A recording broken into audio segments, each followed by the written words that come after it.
말 그대로 이제 사실 요즘은 조금 이제 많이 줄어들어서 그래. 코로나 시국하고 참 어울리는 단원이지, 그지? 방어작용. 말 그대로 이제 뭐냐? 내 몸을, 그지? 내가 어떤 질병에 걸리지 않게 하려고 내 몸에서는 뭔가를 방어하는 시스템이 작용한다 이 말이지, 그지? 그래서 일단 첫 번째로 병원체라는 게 나오지, 병원체, 그지? 자, 그래서 첫 번째 이제 질병에 대한 얘기예요. 뭐 아픈 게 질병이지.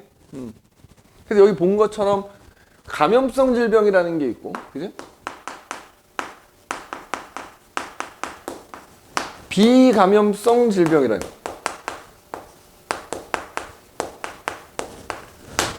자, 말 그대로 감염성 질병은 이제 말 그대로 뭔가에 감염이 된 거야. 그것 때문에 걸리는 질병이 감염성 질병인 거야. 그러면 이제 우리가 뒤에 배우겠지만은 이른바 이제 우리 몸에 들어와서 병을 유발하는 애들 병원체라고 하는데 내가 여러 가지 병원체에 감염이 된 거지. 감염이 돼서 걸리는 질병을 이제 감염성 질병이라 한다 이거야. 그래서 뒤에 이제 나오겠지만은 우리가 이 단원에서 다루는 병원체들이 뭐 한 5가지 정도 있는데 일단 대표적인 게 뭐야? 지금 물론 마스크를 벗고 있긴 하지만 지금 코로나 때문에 뭐 몇 년 동안 난리였잖니? 바이러스. 그다음에 뭐 각종 여러 가지 세균들. 그다음에 뭐 예를 들어 원생 생물이라 부르는 것들. 그 다음에 이제 우리 뭐 쉽게 얘기하면 곰팡이 같은 것들, 이제 균류라고 하거든, 균류. 그 다음에 이제 뭐 프라이온, 이거는 뭐 흔히 걸린 질병은 아니긴 하지만, 프라이온 단백질이라고 하는, 뭐 이런 여러 가지. 이제 크게 5가지 배울 거야, 5가지. 그래서 이런 병원체들이 우리 몸 안에 들어왔을 때 걸리는 질병들은 감염성 질병이라 그래서 얘네들은 우리 몸 안에 들어와서 증식해. 따라서 이 감염성 질병은 다른 사람한테 전염시킬 수 있습니다. 전염됩니다. 다른 사람한테 전파돼서 그 사람도 그 질병에 걸릴 수 있는 거지. 뭐 그래서 이제 뒤에 나오니까는 지금 잠깐 언급만 하지만 이런 병원체들 때문에 걸리는 질병들을 일단 내신에서는 좀 암기를 해야 돼. 뭐 하나만 간략하게 얘기하자면 바이러스 때문에 걸리는 대표적인 질병이 지금 우리가 이 몇 년 동안 고생하고 있는 코로나가 있고 그 다음에 흔히 말하는 뭐 독감, 감기 같은 거 다 바이러스 때문에 걸리는 질병이야.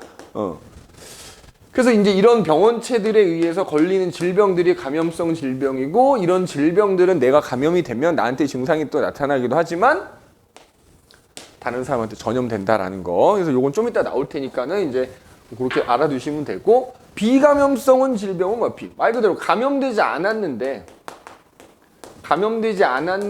병에 걸리는 거야. 그러니까 뭐 일반적으로는 어떤 유전적인 문제라든지 또는 어떤 내가 생활 습관 뭐 거기에는 뭐 식습관 이런 거 포함되겠지? 이런 것 때문에 그냥 자연적으로 걸리는 질병이 비감염성 질병인 거야. 많이 들어봤겠지만 이제 선생님 나이 정도 되면 나타나는 이른바 성인병이라고 하는 것들. 그다음에 뭐 당뇨병 같은 거 많이 들어봤지? 태어나면서부터 인슐린이 안 만들어지는 당뇨병 뭐 이런 것들. 그 다음에 이제 우리가 흔히 말하는 뭐 암이라고 하는 것도 다 여기 포함되는 거지. 그래서 비감염성 질병은 감염성 질병과 달리 전염되지 않습니다. 그렇지? 뭐 너무 극단적인 예일 수 있지만 내가 예를 들어서 암에 걸렸는데 다른 사람하고 뽀뽀한다고 해서 그 사람이 암에 걸리진 않지. 전염되지 않습니다. 그래서 뭐 요거 이제 근데 이제 이 중에서 어쨌든 중요한 건 요거야. 요 감염성 질병에는 어떤 것들이 있고 그 질병을 유발하는 병원체가 뭔지를 좀 암기를 좀 해야 되겠다. 그래서 밑에 보면 이제 병원체 나오지만 자, 말 그대로 우리 몸 안에 들어와서 어떤 병을 일으키는 애들을 통틀어서 병원체라고 한다 이거야. 그래서 이제 우리 크게 자, 5가지 얘기를 할 거야. 자, 병원체. 자, 뒤에 가면 항원이라는 말이 나오거든. 그래서 우리가 공부하는 병원체는 전부 항원이다라고 생각해도 됩니다. 물론 모든 항원이 병원체는 아닌 거지만 우리가 배우는 병원체에 한해서는 얘네들은 항원이다라고 생각하면 되는 거야. 우리 공부할 때 그냥 그렇게 생각하면 편하다는 얘기야. 그래서 첫 번째로 나오는 게 지금 뭐냐? 바이러스 나오죠. 바이러스. 자, 바이러스는 1단원에서도 나왔지만 얘는 생물과 무생물의 그 경계선상에 있는 애지. 그지? 중간형이다 이렇게 얘기하지. 생물과 무생물의 중간형. 그래서 생물적인 특징도 나타나고 그 다음에 무생물의 특징도 나타나는. 그죠? 뭐 자세한 건 1단에서 했다만 뭐 그래서 기본적으로 얘는 일단 핵산 가지고 있죠. 핵산. 그리고 그 핵산이 단백질로 된 껍데기에 둘러싸여져 있는 구조를 갖는다. 그래서 다시 한번 얘기하지만 그렇다고 해서 얘가 핵산을 갖는다고 해서 얘를 세포라고 하지는 않는다. 세포 구조는 아니다라는 거. 그 다음에 그러니까 핵산을 갖고 있는 건 이제 사실 생물적인 특징이 되겠지. 그치? 그래서 그런 생물과 무생물의 특징에 대해서는 1단원에 나오니까 여기서는 따로 언급하지는 않을 텐데 일반적으로 우리가 생물이라 그러면 이제 핵산을 갖고 있는데 핵산이 DNA, RNA 두 종류가 있단 말이야. 그래서 생물이라 그러면 사실은 두 종류 핵산을 다 가지고 있어. 근데 바이러스들은 핵산을 갖고 있긴 하지만 DNA 또는 RNA 둘 중에 하나만 갖고 있는 거야. 그래서 만약에 그 단백질로 된 껍데기 안에 DNA 갖고 있으면 걔를 DNA 바이러스, RNA 갖고 있으면 RNA 바이러스라 그래. 자, 참고로 이제 바이러스는 숙주세포 안에 들어가서 숙주세포 걸 이용해서 증식을 하지. 증식하다 보면 소위 말하는 돌연변이가 나타나거든. 자, DNA 바이러스보다는 RNA 바이러스가 돌연변이가 훨씬 더 잘 나타납니다. 지금 우리가 이렇게 몇 년 동안 고생하고 있는 코로나도 바이러스 때문인데 그 코로나 바이러스가 RNA 바이러스입니다. 그러니까 뭔가 좀 나을만 하면 무슨 뉴스에서 돌연변이가 나타났다고 그러고 거기에 또 적응될만 하면 또 무슨 돌연변이 나타나고 그잖아. 그지? 그래서 사실은 이 바이러스 때문에 걸리는 질병들은 치료하기가 매우 어렵습니다. 왜? 치료제 만드는데도 몇 년이 걸려. 연구에서 그 치료제 만들려고 하면 이 바이러스에 대한 돌연변이가 이미 퍼져 있는 거야. 그러면 그 돌연변이 바이러스에 대해서는 이 치료제가 듣질 않겠지. 물론 이제 개중에 치료할 수 있는 바이러스도 있기는 하죠. 그죠? 그래서 이제 대표적으로 이런 바이러스 때문에 걸리는 질병에는 뭐가 있느냐. 그지? 질병에는. 방금 얘기했던 우리 뭐 있다 지금? 몇 년째 고생하고 있는? 코로나. 맞지? 코로나 있고. 뭐 대표적으로 이제 코로나가 이제 사실 얘랑 증상이 있어요. 독감. 우리가 흔히 독감이라고 하는. 그 다음에 감기. 감기. 뭐 이런 것도 있고. 그 다음에 뭐 소아마비. 소아마비도 있고. 그 다음에 뭐 이것도 흔한 질병은 아니지만은 요즘은 많이 늘어나고 있다고 하지? 에이즈. 옛날에 선생님 배울 때는 선생님이 너희 나이 때 에이즈라는 질병이 이제 처음 세상에 알려졌는데 그때는 걸리면 다 죽는다 그래갖고 아 이제 다 살았다 뭐 이렇게 우스갯소리로 얘기하기도 했는데 바이러스 에이즈, 그지? 에이즈. 여기 보면 좀 나오지. 그 다음에 뭐 그 외에도 뭐 천연두라는 거, 천연두. 우리 흔히 수두라고도 하지, 수두. 그지? 그 다음에 홍역. 홍역. 그 다음에 뭐 여기 보면 뭐 광견병도 있네? 광견병. 그지? 뭐 이런 것들. 등등등. 참고로 이제 천연두 수두라고도 하는데 보통 이제 수두를 어렸을 때 앓는 경우도 있고 안 앓는 경우도 있잖아? 앓았다 나으면 그랬는데 그 바이러스가 몸 안에 좀 남아있어. 근데 그게 성인이 돼서 뭐 예를 들어 내가 굉장히 피곤하다거나 어떤 몸이 좀 면역 체계가 나빠지면은 그 바이러스가 또 증식해서 나타나는 이제 대상포진이라는 게 또 있기도 하거든. 아무튼 뭐 이런 것들이 대표적이야. 그죠? 근데 이제 이 중에서 돌연변이가 많다 그랬잖아요. 예를 들어 RNA 갖고 바이러스들이 뭐 알려진 바이러스 예를 들어 독감 같은 경우에 이제 인플루엔자 바이러스라는 놈에 감염이 되면 이제 걸리는 거야.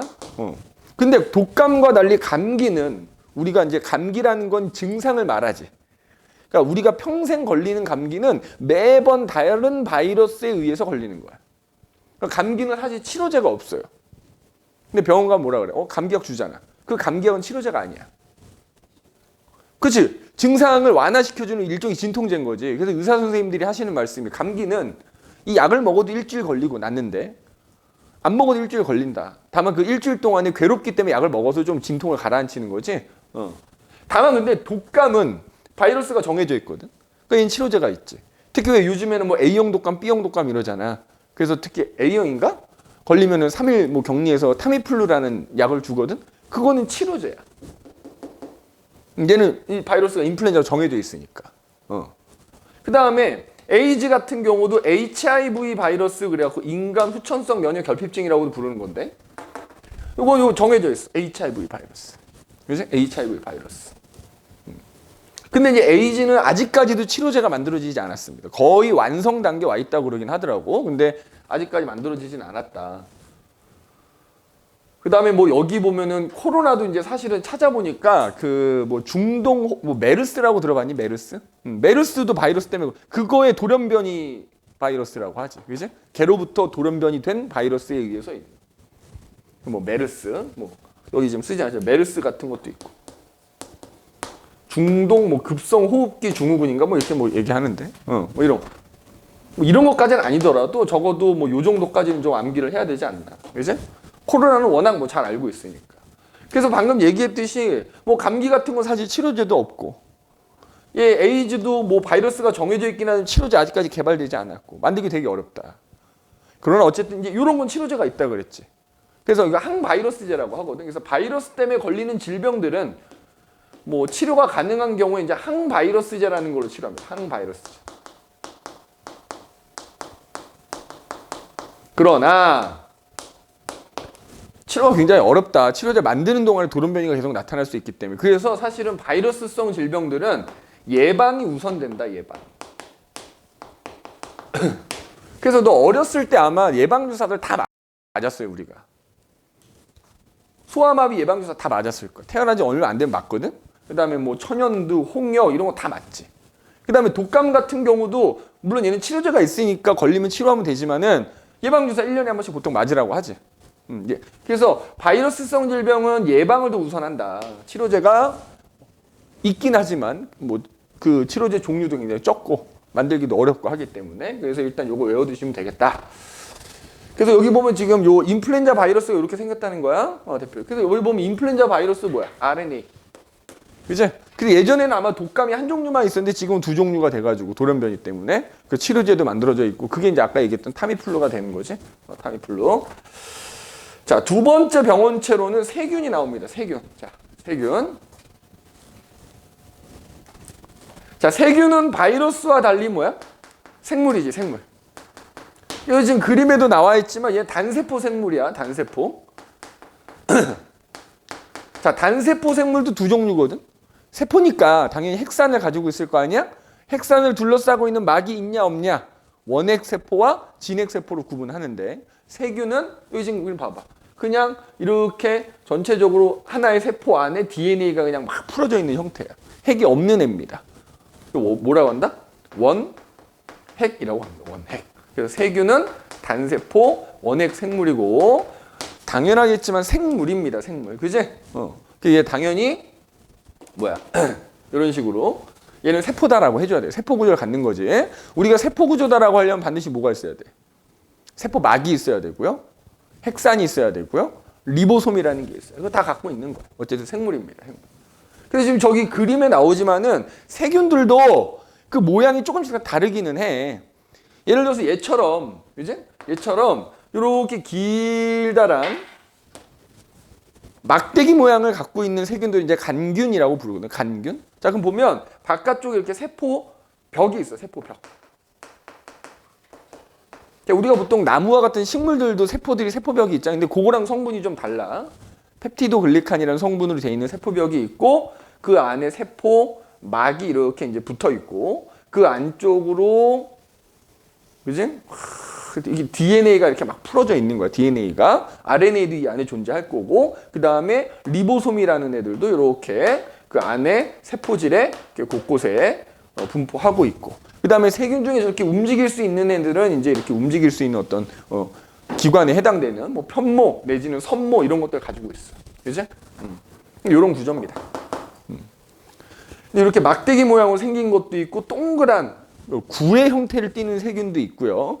나선 형태를 띠는 또 세균들도 있어.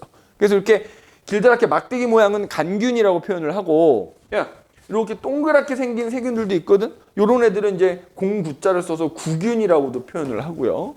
그 다음에 나선 형태로 이렇게 생긴 세균들도 있거든. 이렇게 이런 건 이제 나선균 이렇게 표현합니다. 그래서 이렇게 뭐 모양에 따라서 또 구분하기도 하고. 근데 어쨌든 이제 중요한 거는 이 세균 때문에 걸리는 질병이 중요한 거야. 자, 대표적으로 여름철에 음식 잘못 먹으면 걸리는 대표적인 질병 뭐 있지? 그렇지, 식중독. 식중독이 있고 그 다음에 그 굉장히 어린 영아들, 갓난아기들 많이 걸리는 거 뭐 있지?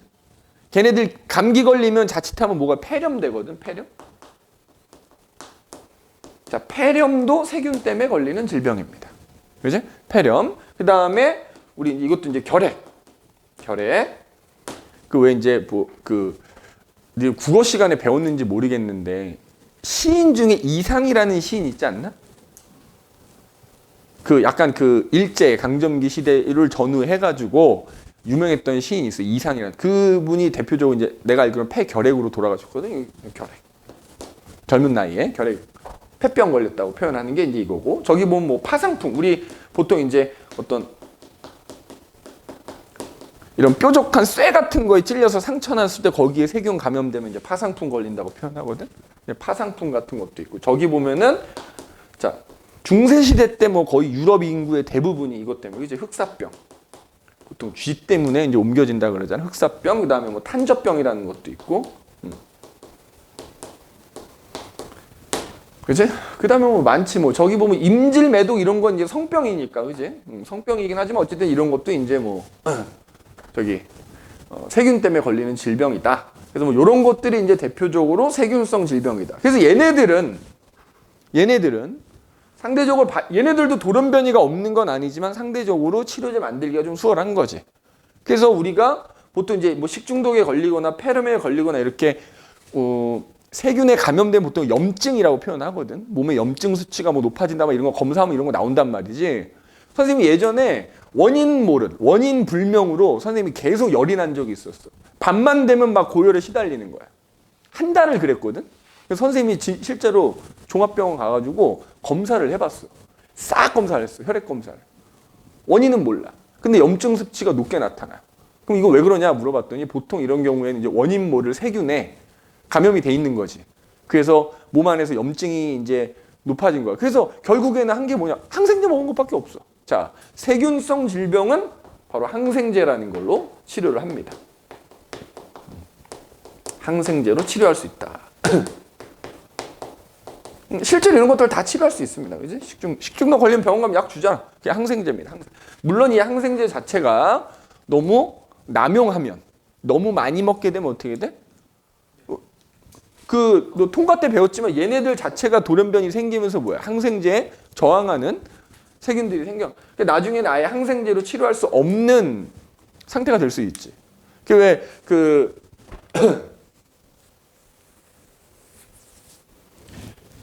무슨 세균 중에 세균이 영어로 박테리아잖아.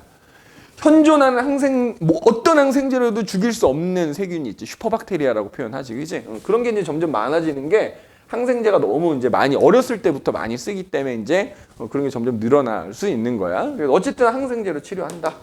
두 번째 세균 이렇게 됩니다. 자, 세 번째 병원책. 자, 원생 동물 또는 원생 생물이라고 하는 게 있어요. 원생 동물, 원생 생물. 이거 지우고 여기다 합시다. 자, 세 번째 원생 생물 또는 원생 동물이라고 표현하죠, 그죠? 자, 여기 동물이라는 거에 있어서 알 수 있지만 우리가 보통 동물이다, 식물이다는 뭐야? 다세포 생물일 때 보통 동물이라는 표현을 쓰잖아. 자, 원생 동물은 단세포도 있고 다세포도 있어. 단세포 생물도 있고 다세포 생물도 있는 거야. 근데 이제 여기서 나오는 건 주로 요 놈. 단세포 생물인데 원생 생물인 애들이 있거든. 자, 이런 애들은 단세포지만 이 세균과 달리 뭐가 있냐면 핵이 있습니다. 핵이. 알다시피 다세포 생물은 무조건 또 핵이 있거든. 그래서 원생 생물 또는 원생 동물은 무조건 진핵세포다. 핵을 갖고 있는 세포로 이루어져 있다 이거야. 근데 보통 이 원생 동물에 감염되는 경로는 대부분 이 원생 생물은 보통은 매개 곤충이라고 하지. 그 옮기는 애들이 있어. 매개 곤충에 의해서 감염이 됩니다. 자, 대표적인 원생 생물, 동물에 의해서 걸리는 질병 중에 하나가 이른바 말라리아예요. 자, 말라리아 원충이 말라리아 모기에 의해서 내 몸에 옮겨지는 거야. 그러면 적혈구 안에 어떻게 돼? 번식해. 그래서 적혈구가 터지면서 내 몸에 고열이 나는 거 뭐 이런 거거든. 말라리아가 대표적이지. 말라리아 모기에 의해서 옮겨지고요. 그 다음에 뭐 수면병이라는 것도 있어. 수면병. 이건 이제 파리 때문에 옮겨지거든. 채채파리라고 하는 파리에 의해서 옮겨지는 수면병이라는 게 있고. 그 다음에 이질, 아메바성 이질이라는 게 또 있거든. 아메바성 이질. 요 아메바가 이제 대표적인 요 단세포 생물인 거야. 그지? 그래서 이런 것들이 이제 원생 생물에 의해서. 그래서 일단 차이점. 세균과 원생 동물 또는 원생 생물의 차이는 얘네들은 핵이 없는 애들. 얘네들은 무조건 핵이 있는 세포로 돼 있다. 이제 있는 세포로 돼 있다. 이렇게 기억해 두시면 됩니다. 알겠니? 그래서 여기 보면은 뭐 수면병, 말라리아, 아메바성 이질 이런 것들이 대표적인 질병이 얘가 된다. 그지? 자, 그다음에 여기 이제 네 번째로 프라이온이 나오는데 그거 하기 전에 요거 씁시다. 이 교재에 내가 깜빡 잊고 안 넣어놨는데 네 번째 뭐가 있냐면 내가 진짜 요거까지만 얘기하고 싶게. 아까 선생님 잠깐 썼던 균류. 쉽게 말하면 곰팡이.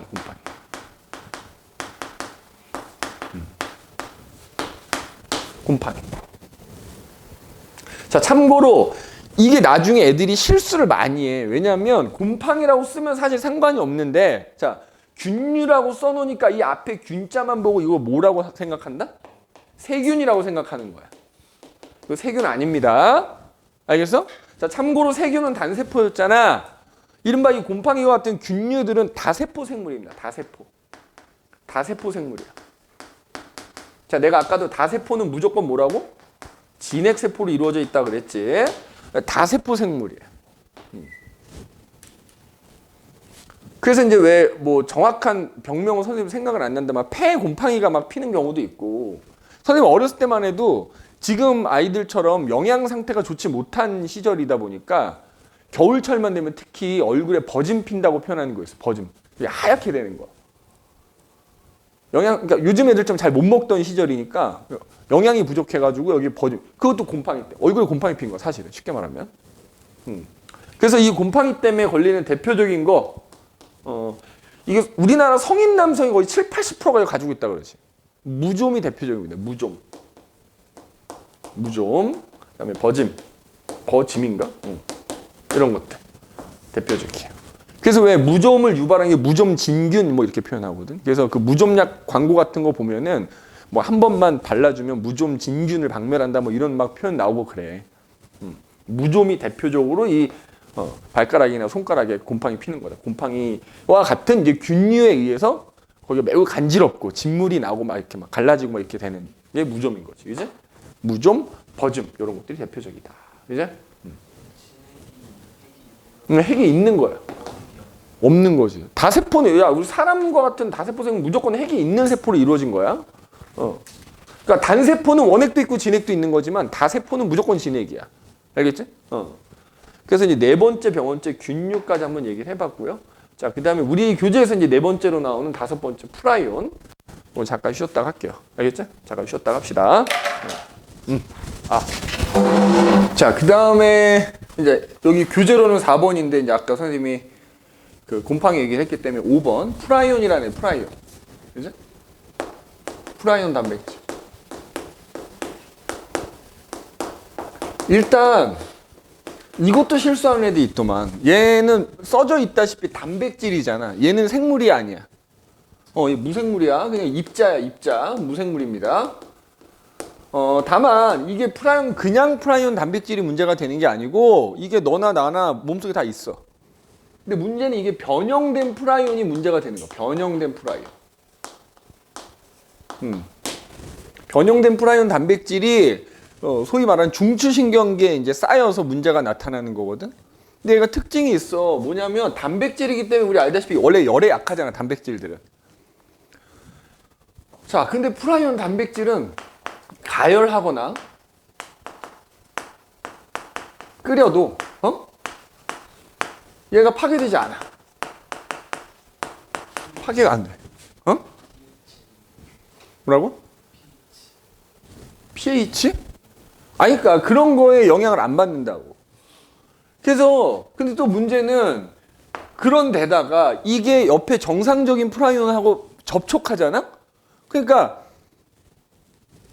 정상적인 애도 변형시켜 버리는 거야. 정상 프라이온과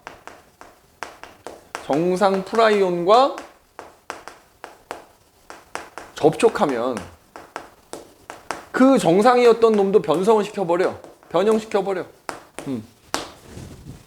그래서 그게 중추신경계에 계속 쌓여서 문제를 일으킨 거야. 근데 이게 이제 사람한테는 거의 나타나지 않고요. 특히 소한테 주로 나타나지. 이른바 뭐라 그래? 광우병이라고 하지, 광우병. 네? 물론 선생님 좀 찾아보니까 이게 전 세계적으로 인간한테, 사람한테도 나타나는 사례가 한두 사례가 있었던 것 같더라고. 그런 경우 이제 인간광우병이라고도 하고, 여기 나와 있는 것처럼 크로이츠펠트 야쿠병이라고 부르기도 해. 우리 이제 흔히 인간광우병 이렇게 표현하지. 사람한테도 나타날 수 있기는 하다. 그 다음에 이제 이게 양 있지, 양, 그지? 양한테 스크래피라고 표현하고.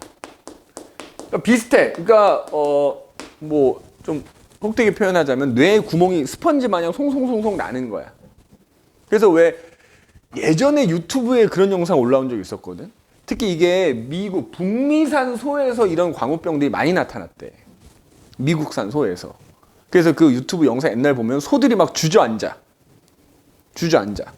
제대로 서질 못하는 거야. 소가. 그런 애들. 근데 이제 문제는, 지금은 사실 그런 문제 거의 없긴 하다만, 예전에 이 한창 광우병이 사회적으로 문제가 됐을 때는, 왜 더 문제가, 이 광우병에 걸린 소가 예를 들어 내가 소를 100마리를 키워.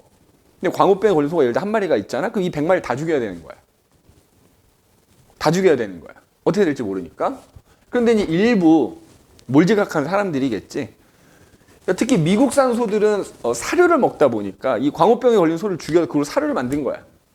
그래서 다른 소한테 줬어. 근데 문제는 그 광우병에 걸렸으니까 얘가 있을 거 아니야. 그게 그대로 다른 소들이 섭취한 거야, 쉽게 말하면. 그러니까는 광우병의 비율이 다른 뭐 호주나 뉴질랜드 이런 높게 나타났다고 하더라고. 지금이야 이제 뭐 그런 게 거의 없지만서도. 그래서 우리나라도 옛날에 광우병 파동이라 그래가지고 미국산 소고기 막 이렇게 수입한다고 했을 때 막 데모 엄청 하고 막 그랬었어. 수입하면 안 된다고. 왜냐면 이게 중추에 쌓이니까 따지면 척추뼈에 주로 쌓이거든. 근데 우리나라 사람들 뭐예요? 외국 사람들은 척추뼈 안 먹잖아. 근데 우리나라 사람들 뭐 하냐? 뼈 가져다가 소위 말하는 사골 국물 끓여 먹잖아. 그러니까 이제 우리나라는 그걸 돈 주고 사온 거야. 거기서 버리는 거를. 그러니까 이제 막 미국산 소고기를 수입해야 되네 말아야 되네 막 그거 갖고 막 우리나라 전체적으로 막 엄청난 대규모의 시위가 일어나고 막 그랬었거든. 물론 이제 그럼에도 불구하고 미국산 소고기가 지금 수입이 돼. 미국산 소고기 맛있긴 합니다. 맛있긴 한데 지금은 이제 사실 그런 문제가 거의 없을 텐데. 그래서 이제 선생님도 사실은 어떻게 보면 편견일 수 있는데 한동안은 호주, 뉴질랜드 산만 먹어. 거기는 광우병 거의 없답니다. 왜냐하면 자연적으로 풀 뜯어 먹는 애들이라서 방목해서 기르고 미국산이나 이런 우리나라도 마찬가지지만 이렇게 축사에 가둬놓고서 사료 줘서 먹이잖아. 그래서 그런 차이가 있었다고 하더라고. 그 다음에 인간광우병도 뭐 전 세계적으로 사례가 몇 건 없기는 한데 이게 왜 더 없냐면 증상이 약간 치매 걸리는 사람하고 약간 증상이 비슷하대. 그러다 보니까 이게 구분하기가 좀 쉽지 않은 거지. 아무튼 그래서 원인은 요 프라이온 단백질이 변형된 게 이런 척추, 뇌 이런 데 이제 쌓이다 보니까 뇌손상을 가져오고 뭐 이렇게 되는 게 이제 광우병이다. 양한테 나타나면 그걸 스크래피라고 한다. 여기 보면은 잠복기가 길대. 그 증상이 나타나니까 오랜 시간이 걸리니까 치매랑 비슷한 거지. 치매도 어느 한순간에 나타나는 건 아니잖아. 오랜 시간 사실 누적이 돼서 발현이 되는 것 뿐이지, 그지?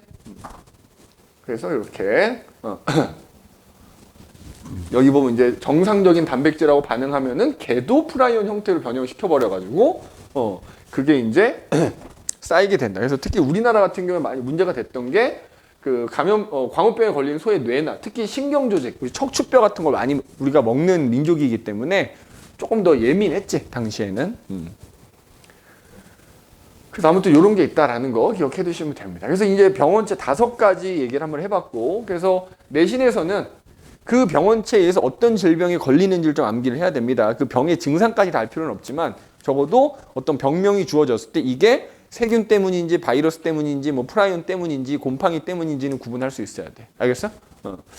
자, 그러면 그 뒤에 나오는 개념 체크가 있네. 자, 요거 한번 1번, 2번, 3번, 4번까지 한번 풀어봅시다. 이거 푸는 시간 좀 줄게. 자, 1번 봅시다. 감염성 질병에 해당되는 것만 골라라. 뭐 그러면 감염성 질병이 아닌 거 고르면 되잖아, 그지? 예를 들어서 고혈압, 당뇨, 그지? 나머지가 다 감염성 질병이지. 결핵, 파상풍, 말라리아. 자, 대상포진이 저거야. 수두 뭐 이런 거라 생각하면 돼. 바이러스입니다. 바이러스. 자, 2번 병원체 종류와 병원체 감염으로 나타날 수 있는 질병. 그지? 세균은 뭐야? 아까 얘기했듯이 장티푸스. 곰팡이는 이제 무좀. 원생 생물은 말라리아, 바이러스, 에볼라, 변형 프라이온, 광우병 이렇게 그지? 짝지어주면 되겠지. 자, 3번 세균에 대한 설명세, 바이러스에 대한 바. 자, 세포 구조다라고 하면 이건 당연히 세균이고요. 숙주 세포가 있어야지만 증식할 수 있는 건 바이러스가 되겠지. 효소가 스스로 물질돼서 자, 바이러스는 스스로는 뭘 할 수가 없습니다. 반드시 숙주 세포가 있어야 되니까 이거 세균이 되겠다. 그렇지? 자, 4번. 질병 감염 경로와 이거 뭐 거의 상식으로 풀면 되겠지. 그지? 어떤 환자와 접촉하거나 내가 기침 재채기를 통해서 병원체 감염이 될 수가 있고요. 그지? 그래서 특히 지금 코로나 시국에 바이러스 감염될까 마스크 쓰고 다니는 게 바로 이런 기침이나 재채기 통해서 감염되는 거 방지하는 게 좀 큰 거지. 그 다음에 우리 뭐 손 자주 씻으면 사실은 뭐야? 그런 감염되는 거 한 70%는 줄일 수 있다 그러지. 그지? 예방할 수 있죠. 냉장고 안에선 병원체가 증식하지 못하므로 자, 일부 맞고 일부 틀리는 거예요. 병원체가 증식을 아예 못하는 건 아닙니다. 증식하더라도 굉장히 천천히 증식하는 거지 증식 안 한다고 할 수는 없는 거야. 그래서 냉장고에 들어있다 하더라도 아주 오래된 음식은 어떻게 돼? 그 안에서 천천히지만 세균 번식할 수 있거든. 그러니까 먹으면 안 되죠. 감염되지 않는다 틀린 말이 되겠지. 그지? 요거는 뭐 그냥 상식으로도 우리 풀 수 있다. 자, 그러면 이제 본격적으로 이런 병원체가 들어왔을 때 우리 몸이 어떻게 돼?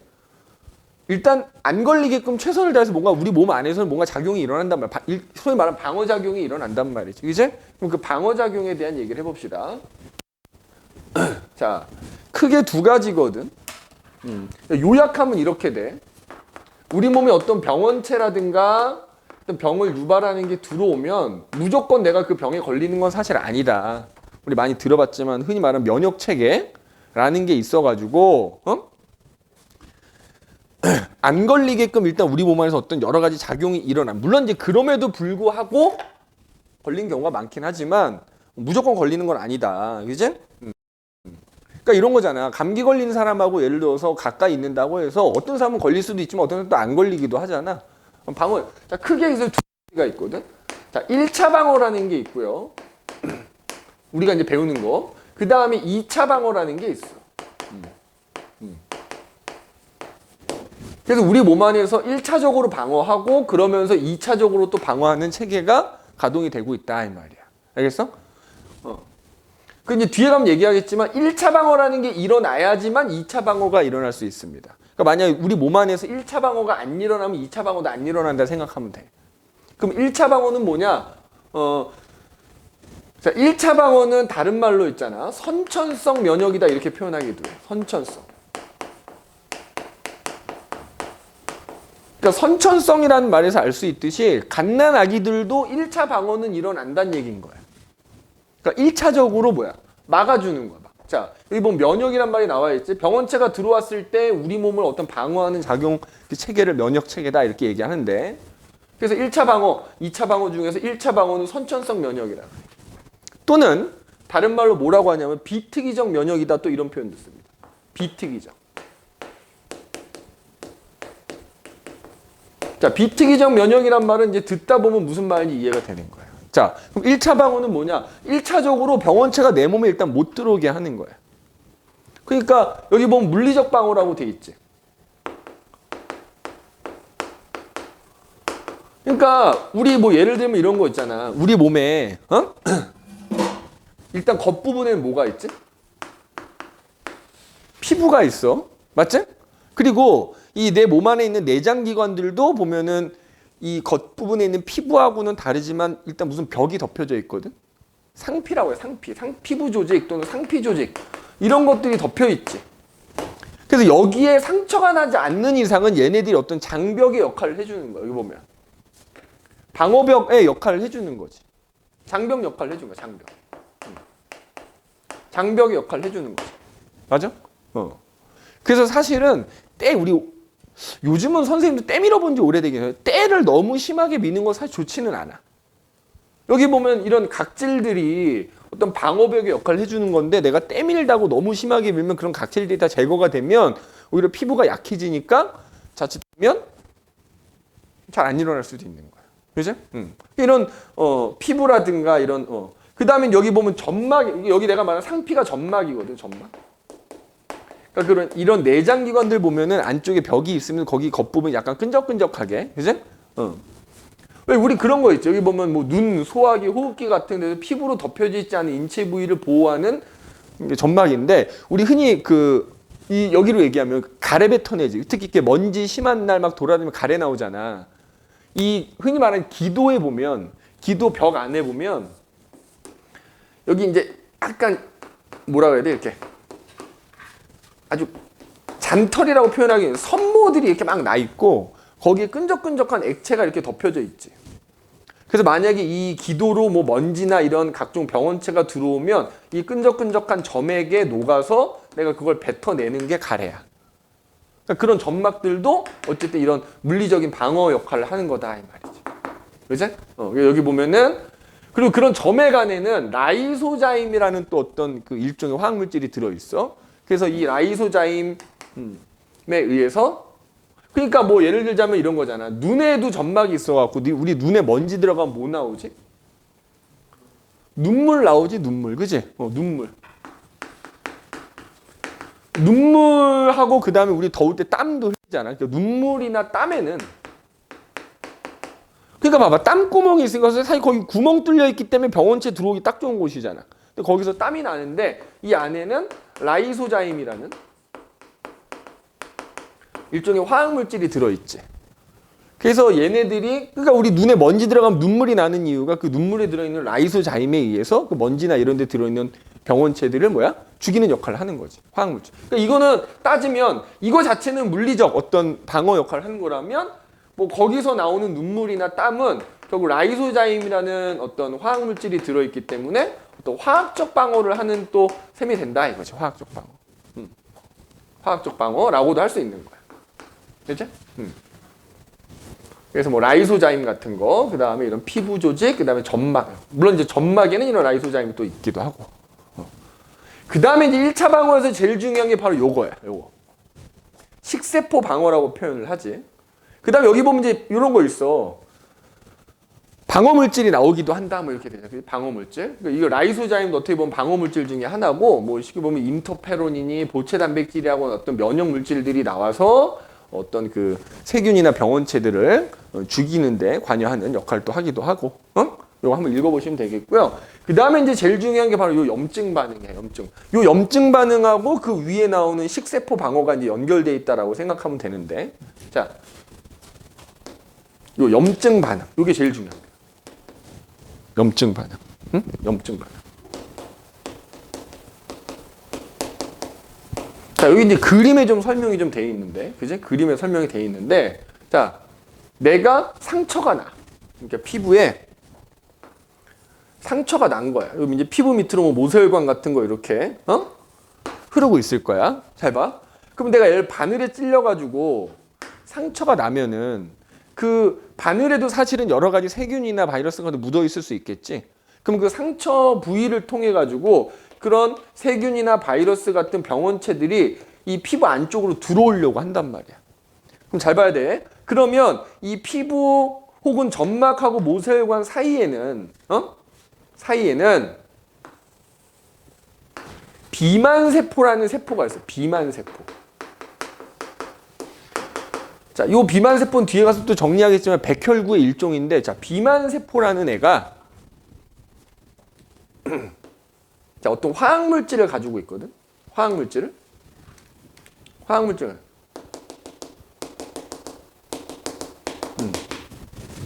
그러면 이제 봐봐. 상처 부위를 통해서 병원체가 들어오면은 그 그 점막이나 피부에 존재하는 비만 세포가 그 화학물질을 막 분비합니다. 자, 이 화학물질의 이름을 뭐라고 하냐면 히스타민이라고 불러요. 히스타민. 자, 그러면 이 모세혈관 안에 혈액이 흐르고 있겠지. 자, 모세혈관 사실 뭐 적혈구 하나 정도 간신히 지나갈 크기이긴 한다만 그 혈액 속에는 적혈구도 들어있을 거고요. 또 뭐도 들어있냐면은 백혈구도 들어있어요. 백혈구. 근데 모세혈관은 사실은 이제 미세하게 구멍이 나 있는 셈이거든. 그럼 잘 봐. 이 히스타민이라는 게 분비가 되면은 모세혈관이 평소보다 조금 이렇게 확장이 됩니다.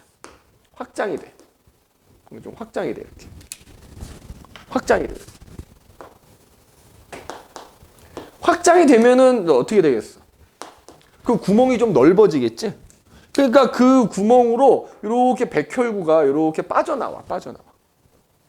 빠져나와서 그러니까 그 히스타민이 유도를 하는 거야. 히스타민이 모세혈관을 확장시키고 그럼 거기서 백혈구가 이렇게 빠져나와가지고 그 히스타민이 분비된 쪽, 병원체가 있는 쪽으로 이동하는 거야. 보이지? 백혈구가 이동해요.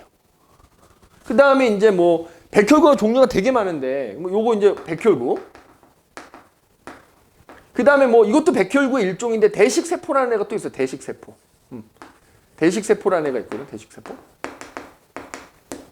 이것도 백혈구라 생각하면 돼. 그럼 걔가 어쨌든 이렇게 상처 부위로 이동한다.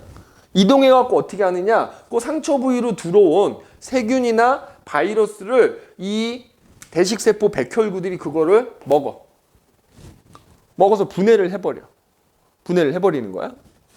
그래서 그 과정이 일어난 동안 이 히스타민에 의해서 모세혈관이 확장되니까 여기가 이렇게 부어오르기도 하고 그래서 우리가 겉에서 봤을 때는 모세혈관이 확장됐기 때문에 그 상처 부위가 빨갛게 부어오르는 게 바로 이 히스타민 때문인 거야. 그래서 그 히스타민에 의해서 이런 백혈구나 대식세포가 그 상처 부위로 이동을 해가지고 그 병원체들을 이 대식이 뭐야? 말 그대로 뭐야? 커다란 식세포란 뜻이야. 병원체를 잡아먹는 거야. 잡아먹는 걸 뭐라고 한다? 식세포 작용 또는 식균 작용 이렇게 표현해.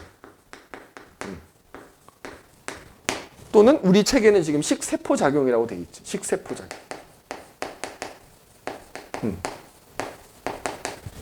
자, 이게 염증 반응이야. 알겠어? 다시 상처 부위로 병원체가 침입하게 되면은 그 점막이나 피부에 존재하는 비만 세포가 히스타민을 분비해서 모세혈관이 확장돼. 그러면서 그 결과 이제 상처 부위가 부어오르게 되는 거고 그 확장된 모세혈관을 통해서 백혈구나 대식세포들이 상처 부위로 이동을 해가지고 결국 그 병원체를 이렇게 냠냠 짭짭 잘 잡아 드시는 거야.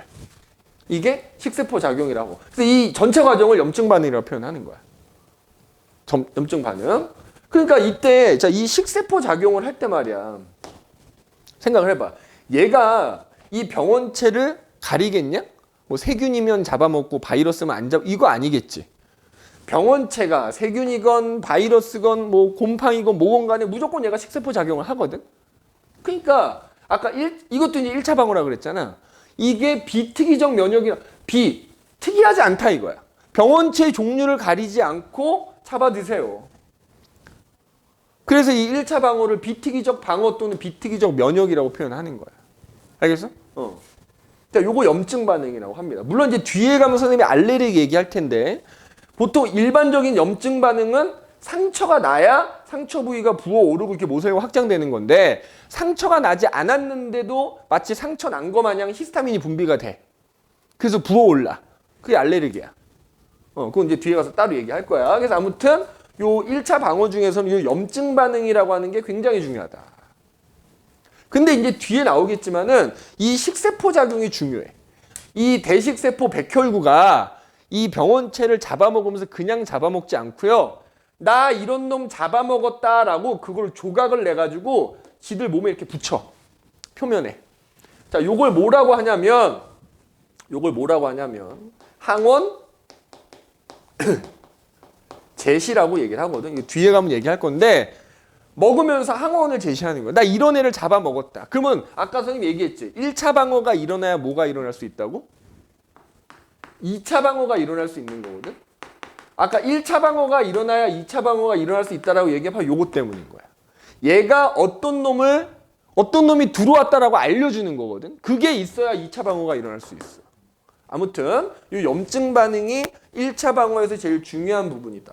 알겠니?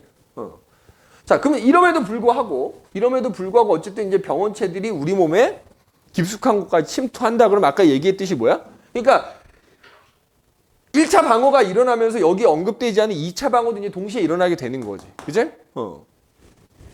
일단 1차 방어는 이렇게 되고요. 그럼 이제 2차 방어 얘기를 우리가 해봐야 돼. 자, 2차 방어 얘기를 할 텐데, 자, 2차 방어에서는 가장 중요한 게 여기 나와 있는 이른바 항원항체 반응이라고 하는 게 중요해. 자, 일단 요거 잘 기억해야 돼. 염증 반응이 일어나면서 대식세포가 식세포 작용을 하는데 백혈구랑 마찬가지로 요거 이제 중성백혈구라고도 얘기하거든. 중성백혈구.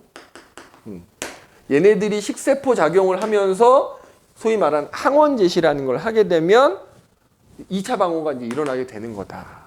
그래서 이 2차 방어 얘기할 때는 여기도 나와 있지만 요 항원이라는 게 뭔지, 그다음에 그 항원하고 이제 결합하는 항체라는 게 만들어지거든. 그게 2차 방어의 핵심인데. 그래서 항원이 뭐고 항체가 뭔지에 대해서 얘기를 해보자. 이거 나중에 정리하겠지만 요것도 백혈구고 요것도 백혈구고 요것도 백혈구야. 백혈군 종류가 굉장히 다양하다라고 생각하면 됩니다. 우리가 흔히 백혈구 얘기하는 건 얘만을 말하는 거라고 생각하면 되지. 근데 얘만 백혈구가 아니다. 얘네들도 백혈구의 일종이다라고 생각해두면 돼.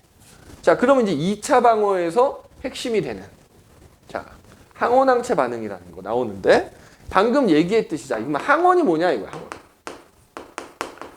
자, 항원은 뭐 여기 보면 나와 있지. 우리 몸에서 면역 반응을 일으키는 물질이다. 뭐 이렇게 돼 있잖아. 그러니까 이렇게 생각하면 돼. 항원은 비자기 물질인 거야. 자, 그러니까 뭐냐면 원래 내 거가 아닌 것들이 내 몸에 들어오면 우리 몸에서 방어작용이 일어난단 말이야. 설사 그게 나한테 좋은 거든 나쁜 거든지 간에 일단 원래 내 거가 아닌 게 내 몸에 들어오면 우리 몸에서 방어작용이 일어난다고. 1차 방어, 2차 방어가. 그런 애들을 통틀어서 항원이라 부르는 거고, 그 항원 중에 하나가 바로 우리가 앞서 얘기한 뭐야? 병원체. 병원체는 당연히 내 거 아니니까 뭐가 되는 거야? 항원이 되는 겁니다. 근데 항원에는 병원체만 있지는 않다. 내 거가 아니면 다 항원인 거지. 자, 예를 들어서 내가 너한테 장기 기증을 해줬어. 너가 콩팥에 문제가 생겨서 예를 들어 선생님이 굉장히 건강하다 보니까 너한테 콩팥을 하나 주려고 그래.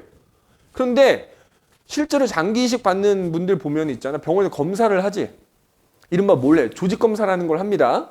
이 사람의 장기를 줘도 되는지 안 되는지 검사하는 거야. 안 맞으면 못 주는 거야. 왜? 안 맞는데 주면 내가 아무리 콩팥을 떼어서 주더라도 그게 네 몸에 들어가면 항원이 되는 거야. 그러니까 항원이 되는지 안 되는지 검사하는 거야. 항원이 되지 않겠다라고 하면 줄 수 있는 거지. 근데 줬어. 장기 이식을 했지? 그럼 장기 이식을 받은 사람은 그럼에도 불구하고 면역 억제제라는 걸 계속 먹습니다. 왜? 어느 순간 내가 이식해준 장기가 항원이 될 수 있었잖아. 그거를 방지하기 위해서 면역 억제제라는 거를 먹게 되는 거지. 그래서 장기 이식 받으신 분들은 되게 조심스러워. 마스크도 항상 끼고 다니고. 왜? 면역 억제제를 먹기 때문에 감기에만 걸려도 어떻게 돼? 이런 방어작용이 잘 안 일어나서 치명적일 수 있는 거야. 그래서 되게 조심하시지. 아무튼 항원. 그러니까 우리는 공부할 때 병원체가 주로 나오니까 병원체가 곧 항원이다.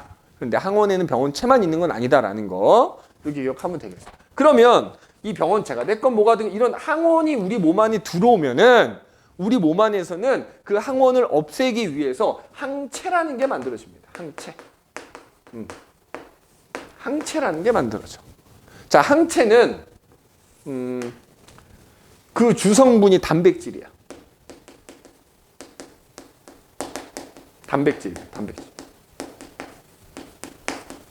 단백질이야. 혈장 단백질, 감마 글로불린이라고 하는. 그래서 이게 나중에 또 나오겠지만 우리 혈액이 있잖아, 혈액. 사람의 혈액을 이렇게 시험관에 담아. 그럼 뻘겋지. 근데 이걸 원심 분리기에다가 빠른 속도로 막 돌리면 혈액이 분리가 되거든. 그래서 요 아래쪽에 가라앉는 부분이 생기고 노란색 액체 부분을 이렇게 두 개로 나뉘어. 그럼 요 액체 부분을 우리가 혈장이라고 부르는데 이 혈장 속에 들어있는 단백질이 이제 감마 글로불린이 그걸 만들어진 게 항체야. 그러니까 항체는 요 혈장이라는 부분에 혈액에서 액체 성분에 들어있다라고 생각하면 돼. 근데 그 항체가 약간 그 형태가 이런 식으로 Y자 모양 형태야. Y자 모양. Y자 모양 형태야. 이렇게. Y자 모양으로 생겼거든. 뭐 이렇게 딱 뭐 직선은 아니지만 전체적으로 Y자 형태야. 근데 보면은 이런 거야. 항체에서 보면 요 끝부분 있지, 끝부분. 요 팔처럼 생긴 요 끝부분은 이 우리 몸에 들어온 항원하고 결합하는 부위야. 결합 부위거든. 항원하고 결합하는 부분이야. 근데 이거를 다른 말로 뭐라고 하냐면 가변 부위라고 표현해. 가변 부위. 그 다음에 여기 약간 손잡이처럼 생긴 요 몸통에 해당되는 부분은 불변 부위라고 그래. 불변 부위. 그러니까 무슨 얘기냐면 항체마다 요 결합 부위가 좀 다르게 생긴 거야. 그래서 가변, 변할 수 있다 이거야. 자, 예를 들면 이런 거야. 잘 봐. 내 몸에 어떤 항원이 이렇게 삼각형 모양으로 생긴 항원이 들어온 거야. 그러면 얘로 인해서 우리 몸에서는 그 항원하고 결합하는 이렇게 항체가 만들어져요. 항체가 만들어. 그래서 얘가 그 결합 부위가 이 항원하고 결합하는 거야. 그런데 그래서 이제 이 항체가 뭐 이제 얘를 없애는데 일조를 한 다음에 항체는 어느 정도 시간 동안 남아 있거든. 물론 시간이 지나면 이제 점점 그 수가 줄어들기는 해요.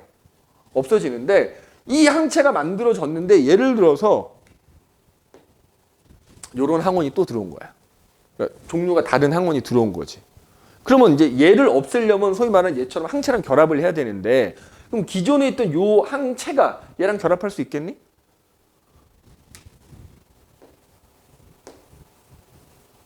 이 항원이랑 결합하려면은 결합 부위가 동그랗게 생겨야 될 거 아니야. 그러니까 무슨 얘기냐면 얘나 지금 요 부분은 똑같이 생겼잖아. 그래서 항체에 상관없이 요 부분은 똑같은 거야. 그래서 불변 부위라 부르는 거야. 그런데 항원하고 결합하는 부분은 어때? 서로 다른 거야. 그래서 가변 부위라 부르는 거야. 그럼 여기서 또 우리가 알 수 있는 건 뭐야?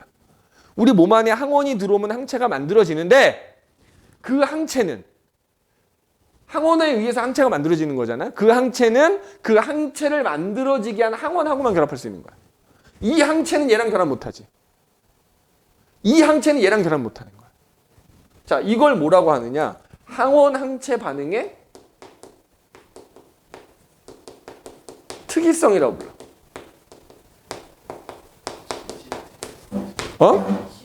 똑같은 거야. 기질 특이성하고 똑같은 거야. 항원 항체 반응의 특이성. 그래서 항체는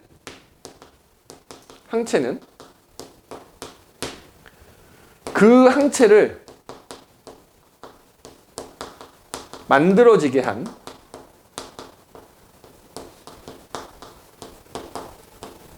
항원과만 결합할 수 있다.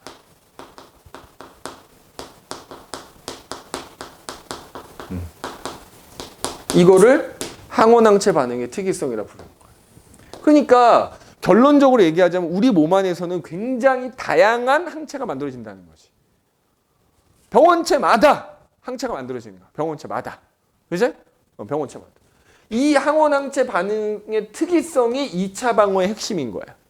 그러니까 2차 방어라는 것 자체가 뭐야? 1차 방어가 일어나면은 1차 방어에 의해서 어떤 항원이 들어왔는지 이제 알아낸다 그랬지? 그럼 그걸 통해서 2차 방어가 일어날 때는 바로 이 항체라는 걸 만들어서 항체가 항원하고 결합해서 항원이 제거가 되는 게 2차 방어거든? 그래서 2차 방어는 아까 1차 방어와 달리 뭐야?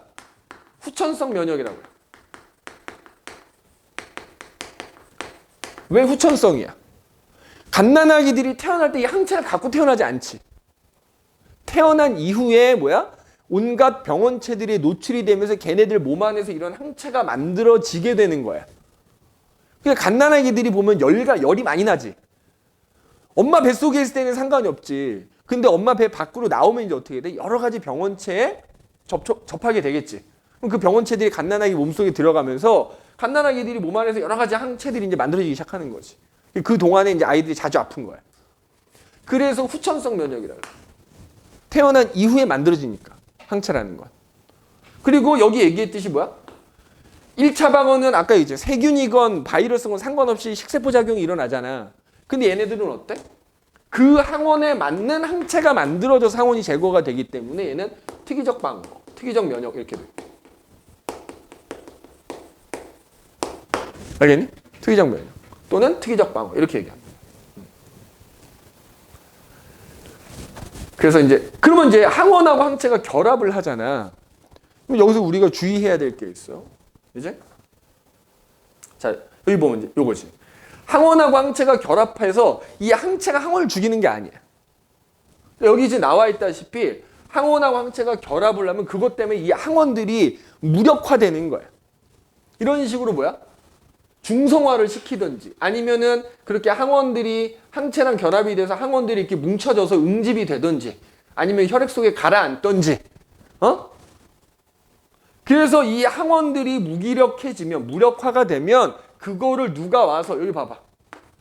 대식세포니 백혈군이 하는 애들이 그 약해진 움직이지 못하는 항원들 와서 잡아먹게 만들어주는 거야. 그러니까 항체가 항원하고 결합한다고 해서 그걸 직접 항체가 항원을 제거하는 거는 아니다 이 말씀이야. 알겠니?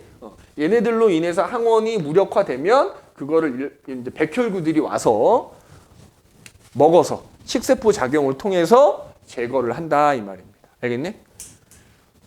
그래서 이 2차 방어의 핵심은 바로 이 항원항체 반응이다. 그러면 이제 우리가 살펴봐야 되는 건 항원이 들어오면 항체가 만들어진다 그랬잖아. 어떤 과정에 의해서 이제 항체가 만들어지는가가 요 이제 밑에 나오게 됩니다. 알겠니? 요 밑에 나오게 됩니다. 요거 잠깐 쉬었다가 하도록 합시다. 이렇게. 자, 그러면은 요 2차 방어의 핵심이 항원항체 반응이라 그랬고, 그러면 이제 항체가 어떻게 만들어지느냐? 이제 그 과정을 살펴봐야 돼. 그죠? 자, 그래서 그거 넘어가기 전에 이제 아까 얘기했던 것처럼 여기 보면 2차 방어의 뭐 특징 그래갖고 몇 가지 나와 있지. 자, 2차 방어는 잠깐만. 배터리가 없네.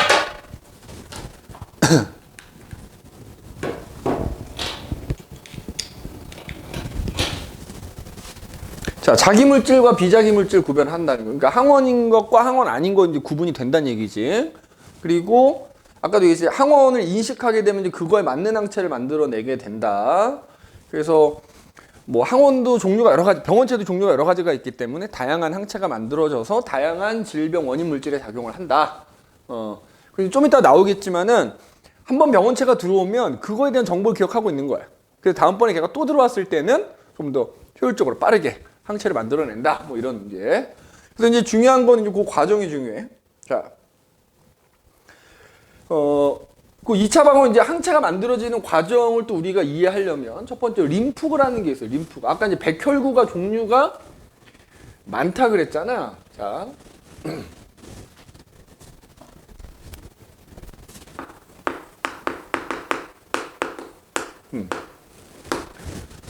자, 아까 예를 들어 백혈구가 종류가 대단히 많다라고 얘기를 했었어. 그지?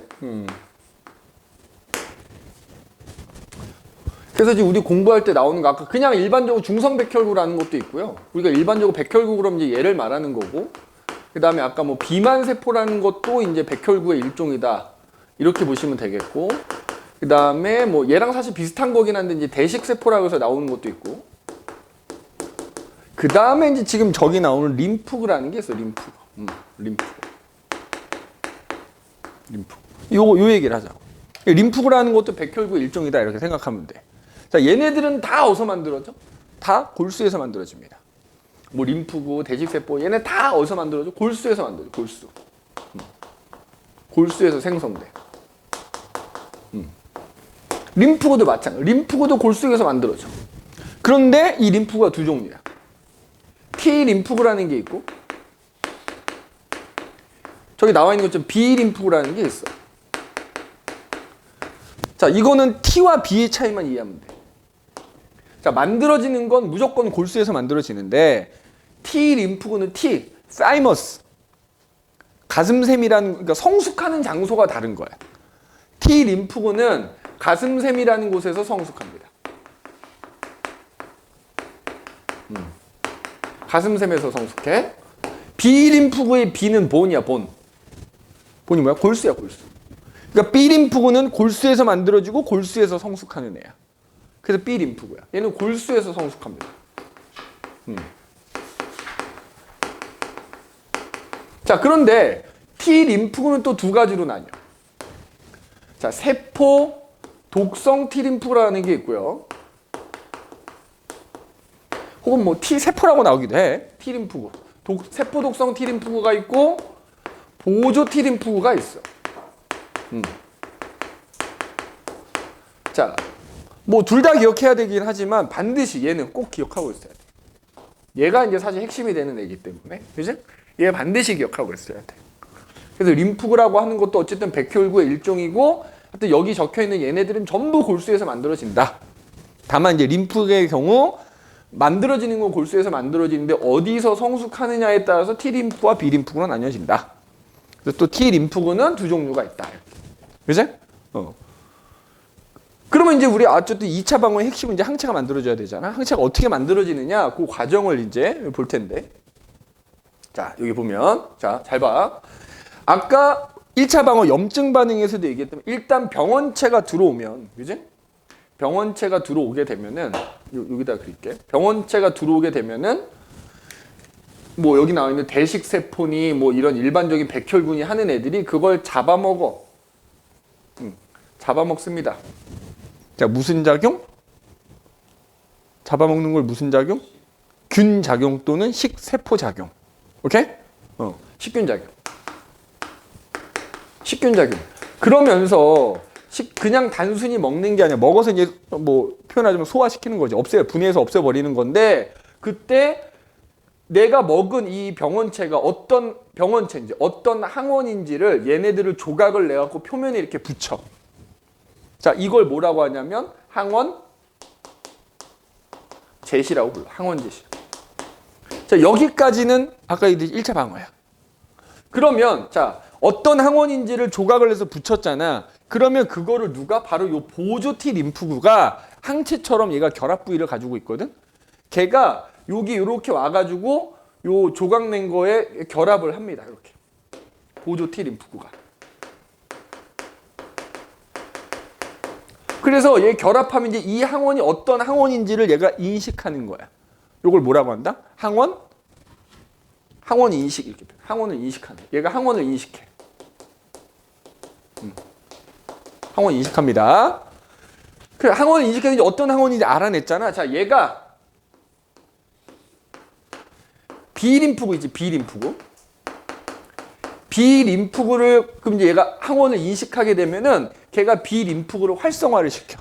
자, 뭐 한다고? 활성화시켜. 그러니까 B림프구한테 가서 알려주는 거야. 야, 이런 항원 들어왔더라. 알려줘. 그러면 B림프구가 둘로 나뉘어져요. 둘로 나뉘어져가지고 형질세포라는 것과 기억세포라는 걸 이렇게 분화를 해. 분화를 합니다. 분화. 나뉘어지는 거야. 그러면 그 형질세포가 형질세포가 그 항원에 맞는 항체를 이렇게 만들어내거든. 그래서 그게 이제 형질세포 이렇게 표면에 붙어 있어. 그러면 요거를 쉽게 말하면 복제품을 계속 만들어내. 클론을 만들어내는 거야. 그런 다음에 그 표면에 붙어 있는 항체들을 떼어냅니다. 떼어내. 떼어내. 그럼 이 항체는 아까 어디에 들어있다 그랬어? 우리 혈액에서 액체 부분에 이 항체가 들어있는 거잖아. 그래서 혈액을 타고 이동하면서 이 항체들이 이제 내 몸에 들어온 이 항원들하고 결합을 해. 그러면 이제 거기에 대식세포가 또 가서 잡아먹는 거야. 이해됐어? 그러면 이 기억세포는 말 그대로 뭘까? 기억하고 있는 거야. 이 항원에 대한 거를 기억을 하고 있는 거야, 얘는. 기억을 하고 있는 거야. 자, 그런데 잘 봐. 이 병원체가 X라고 지칭을 할게. 내 몸에 처음 들어온 거야. 그러면 이제 이렇게 식균작용이 일어나고 항원 제시하고 보조 T 림프가 항원을 인식하고 그래서 B 림프구를 활성화시켜서 그게 형질과 기억으로 분화가 돼서 결국 형질 세포가 항체를 만들어낸단 말이야. 근데 이때는 이 녀석이 처음 들어왔을 때는 그 항체가 만들어지기까지도 시간이 좀 걸리고요. 그렇게 해서 만들어진 항체가 많지는 않아. 항체가 소량으로 만들어져. 소량으로 만들어지는 거야. 다만 어쨌든 소량으로 만들어져서 걔가 이제 얘를 제거하겠지. 제거하는데 일조를 하겠지. 그러다 보니까 내가 아까 얘기했지. 감기는 치료제가 없다 그랬지. 감기에 걸리면 병원 가더라도 의사 선생님이 뭐야? 약을 먹어도 감기가 낫는데 일주일 걸리고 안 먹어도 일주일 걸리고 그 일주일이라는 시간이 뭐 이 기간이야. 이 기간. 우리가 감기 걸릴 때마다 매번 새로운 바이러스라 그랬지. 그럼 그 바이러스가 내 몸에 들어와. 그럼 내 몸 안에서는 그 바이러스를 없애기 위한 항체가 만들어지기까지 시간이 좀 걸리는 거야. 만들어지면 낫는 거지. 만들어지면 얘가 이제 항원 없애는데 일조를 하니까 낫겠지. 이해됐어? 대신에 기억은 하고. 그런데 다음번에 또 감기가 걸리는 이유는 예를 들어서 이 X라는 애가 들어와서 감기가 걸리는 다음번에 Y라는 애가 들어오는 거야. 얘는 X에 대한 것만 기억하는 애인 거지. Y에 대한 건 기억 못 하는 거야. 맞아? 어쨌든 이렇게 돼. 그런데 얘가 B림프구만 활성화시키는 게 아니고요. 한편으로는 아까 T림프구 중에 세포 독성 T림프구도 있다 그랬지. 얘도 활성화를 시켜. 그럼 얘는 뭘 하는 애냐면, 자, 이렇게 병원체가 내 몸 안에 들어왔으면 이미 병원체, 내 몸에 있는 세포들 중에 병원체에 의해서 손상된 세포들이 있을 거 아니야. 혹은 이게 바이러스라면 그 바이러스가 숙주로 삼은 세포들이 있을 거 아니야. 얘는 돌아다니면서 그 감염된 세포를 없애는 거야. 감염된 세포를 제거하는 역할을 하는 거야.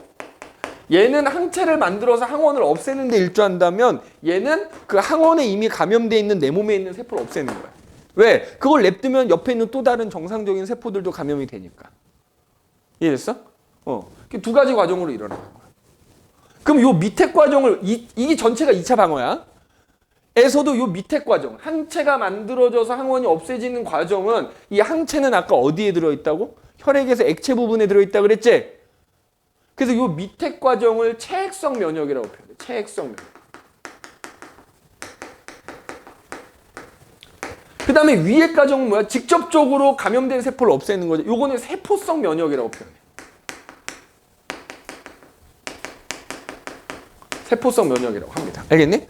자, 2차 방어에서도 요 위에 과정은 세포성 면역, 아래 거는 체액성 면역. 근데 이 시험에 주로 나오는 건 요 체액성 면역이 거의 대부분 많이 나오긴 해. 그러면 이제 문제는 뭐냐? 잘 봐. 이 X라는 애가 들어와서 내 몸에서 이 과정이 일어나서 이제 X가 제거가 됐는데 시간이 좀 지났어. X라는 애가 또 들어온 거야. X라는 애가 또 들어왔어. X라는 애가 또 들어와. 자, X라는 애가 두 번째 들어올 때는 이미 나는 X에 대해서 기억을 하고 있지. 맞아? 기억을 하고 있어. 그러니까 이 앞에 과정이 필요가 없는 거야. 그게 누군지 알아내고 이럴 필요가 없어. 기억세포가, 자, 이거야. 얘가 처음 들어왔을 때 항체가 만들어지고 기억세포가 만들어진다 그랬잖아. 그래서 이 항체가 얘를 없앴잖아. 그지? 직접 없애는 건 아니지만 없앴잖아.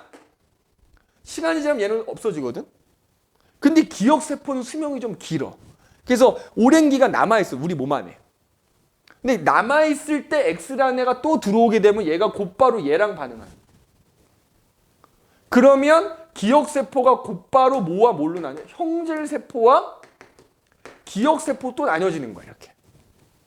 그러면 방금 얘기했던 형질세포는 뭐 한다고? 그 X라는 놈에 대한 항체를 만들어내겠지. 그래서 이렇게 만든 다음에 지 클론을 막 만들어갖고 근데 이때는 항체가 겁나 많이 만들어지는 거야. 겁나 많이. 얘가 처음 들어왔을 때에 비해 두 번째 들어왔을 때는 이 과정이 필요가 없잖아. 생략돼 있잖아. 이미 알잖아. 그러니까 다량의 항체를 순식간에 만들어냅니다. 항체가 대량으로 만들어져.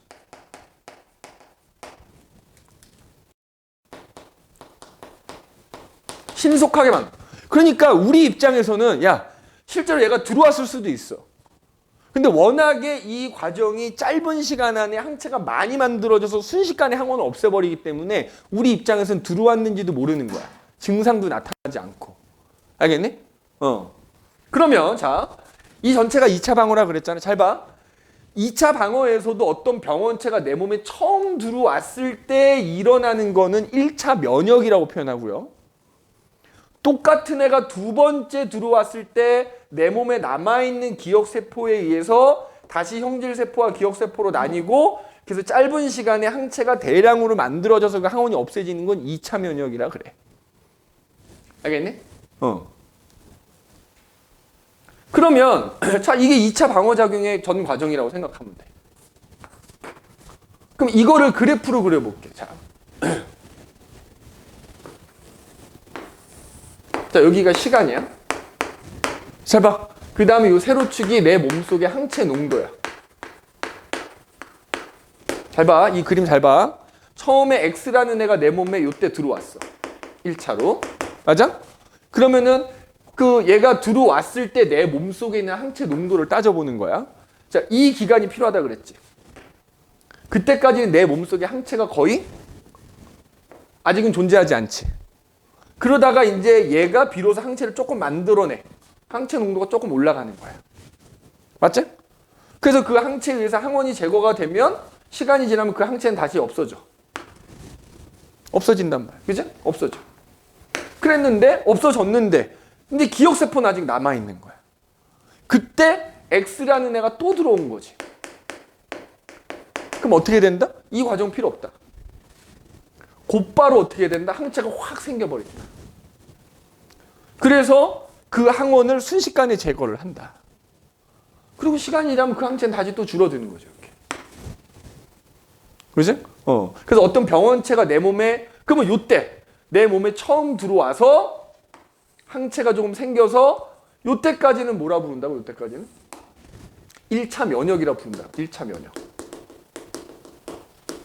그지? 1차 면역. 그런데 똑같은 애가 두 번째 들어왔을 때 재빠르게 다량의 항체가 만들어져서 항원이 제거되는 요때는 두 번째 들어왔을 때 이제 2차 면역이라 부르는 거야. 2차 면역. 이 전체가 2차 방어야. 2차 방어가 일어나는 동안에 항체 농도 변화란 말이야. 자, 그런데 잘 봐. X라는 애가 두 번째 내 몸에 들어올 때 말이야. 또 다른 병원체 Y라는 애가 같이 들어온 거야. 그러면 Y 입장에서는 어떻지? 내 몸에 처음 들어온 거지. 근데 우리 아까 항원항체 반응의 특이성 얘기했지. 어차피 이 항체나 이 기억세포나 X에 대해서만 기억하는 거기 때문에 X가 두 번째 들어올 때 Y가 들어오면 Y는 첫 번째 들어온 거잖아. 그 Y에 대해서는 이 과정이 따로 일어나. 그러니까 예를 들어서 여기다가 이제 표시를 하자면 X가 처음 내 몸에 들어왔을 때 항체가 이렇게 됐고 두 번째 들어오면 이렇게 돼. 이때 만약에 Y라는 애가 내 몸속에 처음 들어왔다 이거야. 그러면 어차피 X와는 별개로 Y에 대해서는 이 과정이 일어나야 돼. 그러니까 Y에 대한 항체의 농도는 이런 식으로 변해간다. 이런 식으로. 그러면 이때 이 상황일 때 X에 대해서는 2차 면역이 일어난 거고 Y에 대해서는 뭐가 일어난 거야? 1차 면역이 일어난 겁니다. 알겠니? 1차 면역이 일어난 거야. 항원항체 반응 특이성 때문에 이 기억세포는 X에 대한 것만 기억하는 거지. 그리고 이 항체는 어차피 X랑만 결합할 수 있는 항체이기 때문에 Y에 대해서는 따로 또 이 과정이 일어나는 거야. 이해됐지? 자, 기억세포가 항체보다는 수명이 좀 길긴 하지만 이게 그 병원체마다 기억세포 수명이 다 달라. 우리 뒤에 가면 이제 예방주사 얘기할 텐데 예방주사가 이 기억세포 이용하는 거거든. 독감 예방주사 보통 1년에 한 번씩 맞으라고 하지. 그 이유가 뭐겠어? 1년밖에 안 되는 거야. 1년쯤 지나면 기억세포가 사라지기 때문에 예방주사 맞아서 기억세포 다시 만들어 놓는 거야. 그런데 예를 들어서 수두 같은 거 있지, 수두. 수두가 평생 안 걸리는 사람도 있다만 어렸을 때 수두를 앓고 나는 사람은 그 다음번 수두 안 걸리거든. 왜 그러겠어? 내가 예방주사를 맞던 혹은 실제로 수두가 걸리던 똑같거든? 그러면 그거에 대한 기억세포가 내 몸에 생기지. 평생 가는 거야. 그러니까 죽기 전에는 뭐 특별한 케이스가 아니고서는 수두 다시 안 걸리지. 그러니까 그 기억세포가 항체보다 수명이 길고 기억세포도 병원체에 따라서 기억세포 수명이 다 다르다. 알겠지? 그래서 요 1차 나중에 가면 애들이 요 1차 면역이니 2차 면역이를 1차 방어와 2차 방어 헷갈려. 자, 1차 방어가 일어나야 2차 방어가 일어난다 그랬고 2차 방어도 이게 처음 일어난 2차 방어는 1차 면역이라 하는 거고 두 번째로 일어나는 똑같은 놈에서 두 번째로 일어난 2차 방어는 2차 면역이라 부르는 거야. 알겠니? 요 말 좀 잘 구분해 줘야 됩니다. 그래서 여기 뒤에 보면은 여기 1차 면역이니 2차 면역이 하고 그다음에 지금 선생님 여기 얘기했던 거 과정 나와 있지? 과정 나와 있지? 요거 좀 기억을 해 두시면 됩니다. 그리고 지금 여기 요 얘기한 거예요. 요거.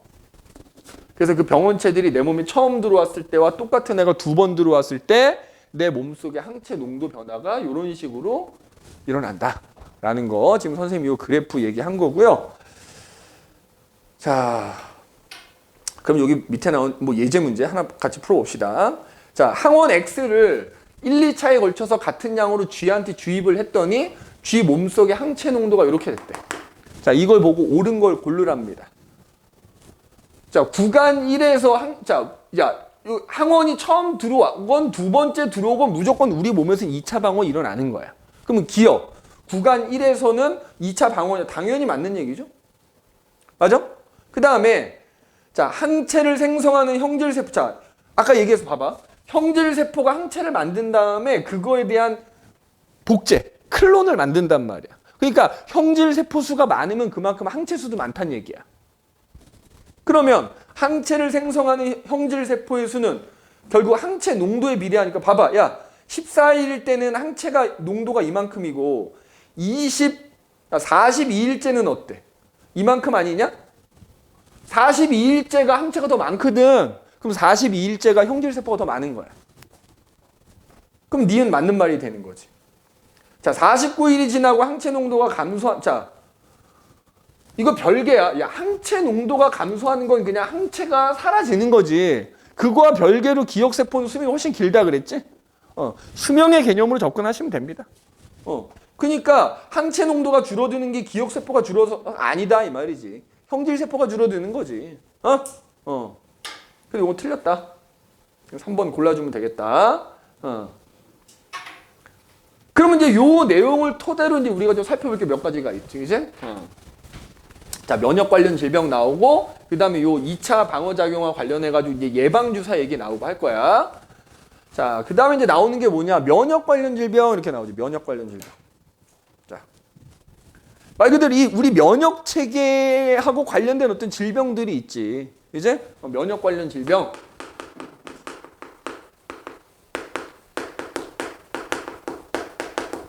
그래가지고 이제 뭐 대표 첫 번째 이제 알레르기가 나와. 알레르기.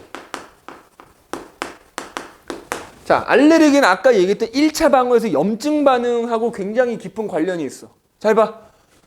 선생님도 알레르기 앓고 있거든. 알레르기성 비염이 있거든. 그 알레르기 이제 요즘은 흔하잖아. 사실 대부분의 사람들이 알레르기를 많이 앓고 있지 뭐. 그럼 그 알레르기가 이제 사실은 어떤 특정 물질에 대해서 알레르기 증상이 나타난다 이렇게 얘기하지 않니? 우리가 알레르기 유발하는 물질을 알레르겐 이렇게 불러. 알레르겐. 뭐 알레르젠이라고도 하고. 그지? 알레르기 유발하는 물질인 거야. 근데 이 알레르겐이라고 하는 물질 있잖아. 알레르기가 없는 사람들 있지. 일반 사람들한테는 항원이 아닌 거야. 그런데 일부 사람들은 그 물질이 몸 안에 들어오면 그걸 항원으로 인식해 버리는 거야. 알겠니? 그러니까 뭐 쉽게 얘기하면 알레르기 유발하는 물질이라고도 할 수 있고. 뭐 다르게 얘기하자면 봐봐. 대부분 사람에게는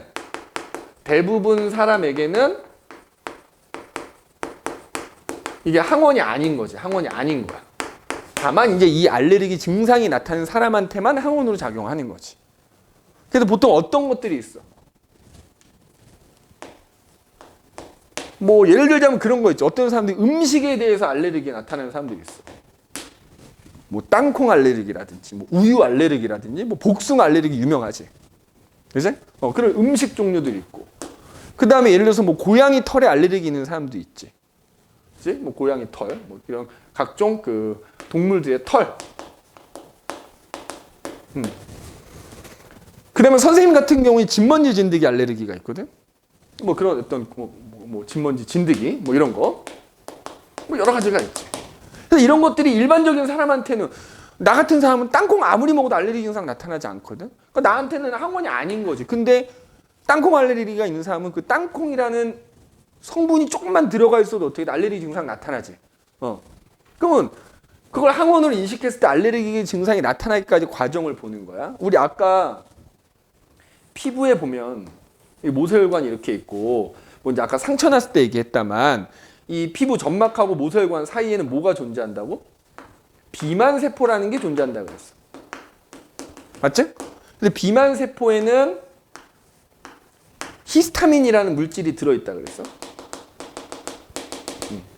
히스타민. 그러니까 정상적인 사람은 이게 상처가 나야 이 비만 세포가 히스타민을 분비하는 거야. 자, 그런데 잘 봐. 알레르기 증상 나타나는, 자, 어떤 알레르겐이 몸 안에 들어온 거야. 맞아? 그런데 이 사람은 이걸 항원으로 인식해버렸어. 그럼 아까 얘기했던 무슨 작용이 일어나? 식세포 작용? 항원 인식?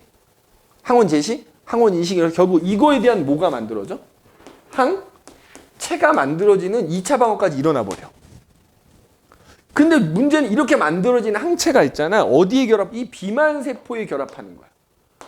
비만 세포에 딱 결합을 해버려. 자, 여기까지, 그러니까 이 항체가 실제로는 이게 항원이 아닌 거잖아. 그지? 그 항체가 이 비만 세포에 결합을 해버리는 거야. 이렇게 비만 세포에 결합을 해.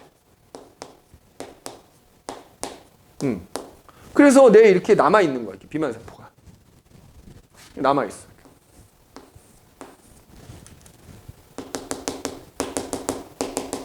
자, 이때는 알레르기 증상이 나타나는 게 아니야. 네가 태어나서 처음으로 이게 들어왔는데 만약에 이게 네 몸에서 알레르기 유발 물질을 작용을 하면 그거에 대한 항체가 만들어서 내 피부나 점막에 있는 이 비만 세포들 결합돼 있다고.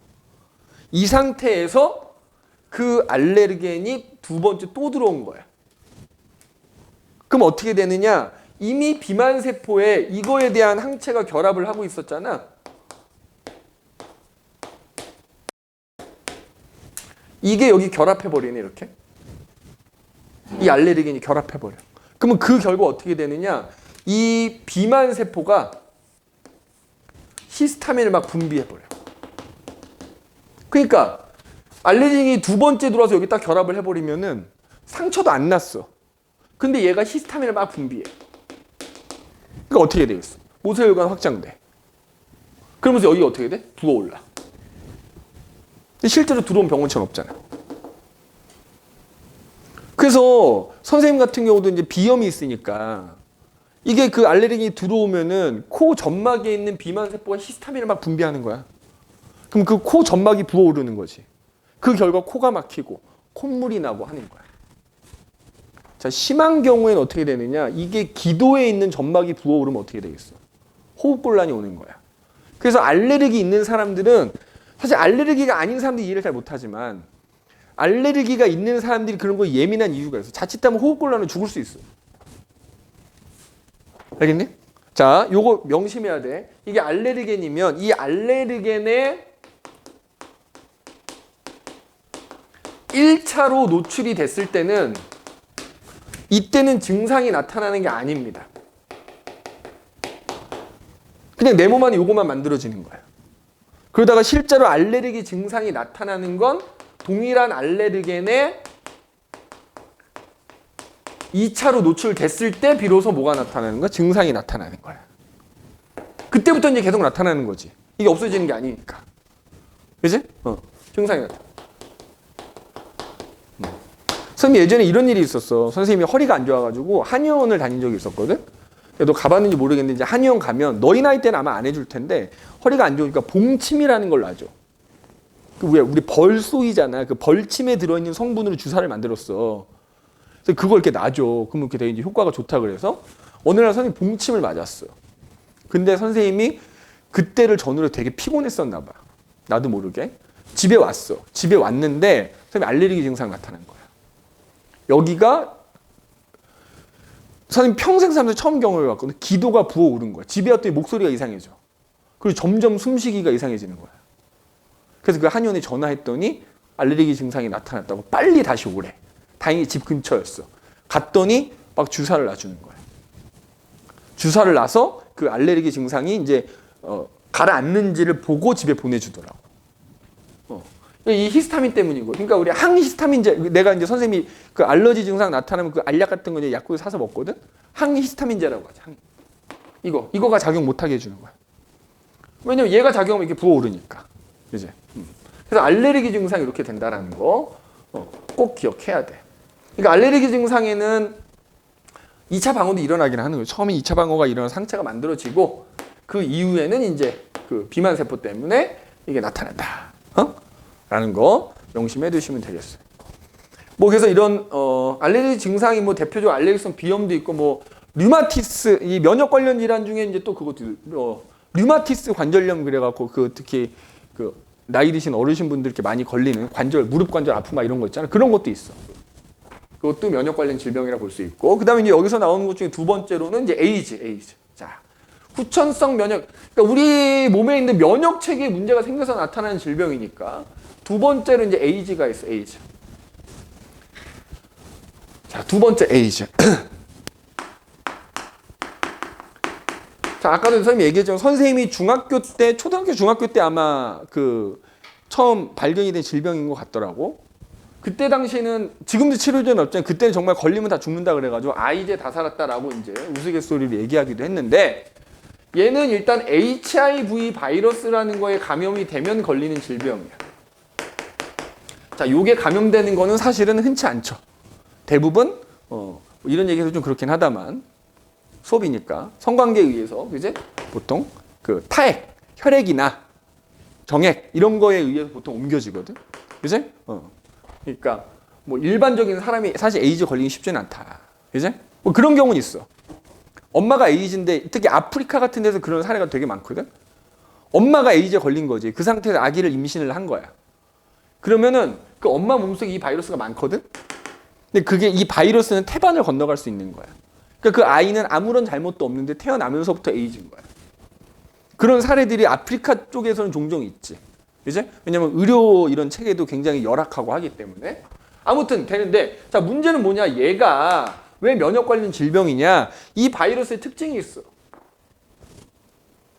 이 바이러스는 들어오면 일단 얘는 그 아까 얘기했던 보조 T 림프구를 공격하는 애야. 그러니까 이걸 숙주로 삼는 애지. 얘를 공격해. 얘를 공격하는. 그럼 아까 얘기했지만 항원을 인식하는 애가 얘거든. 아까 식균 작용하면 항원 제시하면 얘가 인식한다 그랬잖아. 그래서 얘가 B림프구도 깨우고 세포 독성 T림프도 깨우는 거란 말이야. 근데 HIV 바이러스가 얘를 없애버린다고. 그럼 네 몸에서 어떤 항원이 들어왔을 때 어때? 항원 인식을 못하지. 그럼 그 항원에 대해서 항체가 만들어져 안 만들어져? 못 만들어지는 거야. 그러니까 사실 에이즈 걸린 사람들은 에이즈 자체로 죽는 게 아니야. 내 면역 체계가 파괴되는 거야. 그러니까 에이즈 걸린 사람들은 심해지면 증상이 심해지면 감기만 걸려도 죽는 거야. 얘가 없으니까.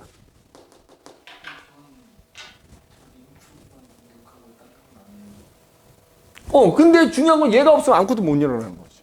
야, 얘가 없는데 B림프구가 어떻게 항체를 만들어낼 것이며 세포 독성 T림프가 어떻게 공격을 하겠냐 이거지. 그래서 여기 보면 봐.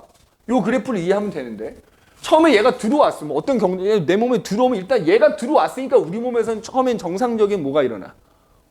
면역작용이 일어나겠지. 1차 방어, 2차 방어 일어난단 말이야. 그래서 여기 지금 그래프 나와 있지만은 자 처음에 HIV 바이러스가 내 몸에 들어왔어. 확 들어왔어.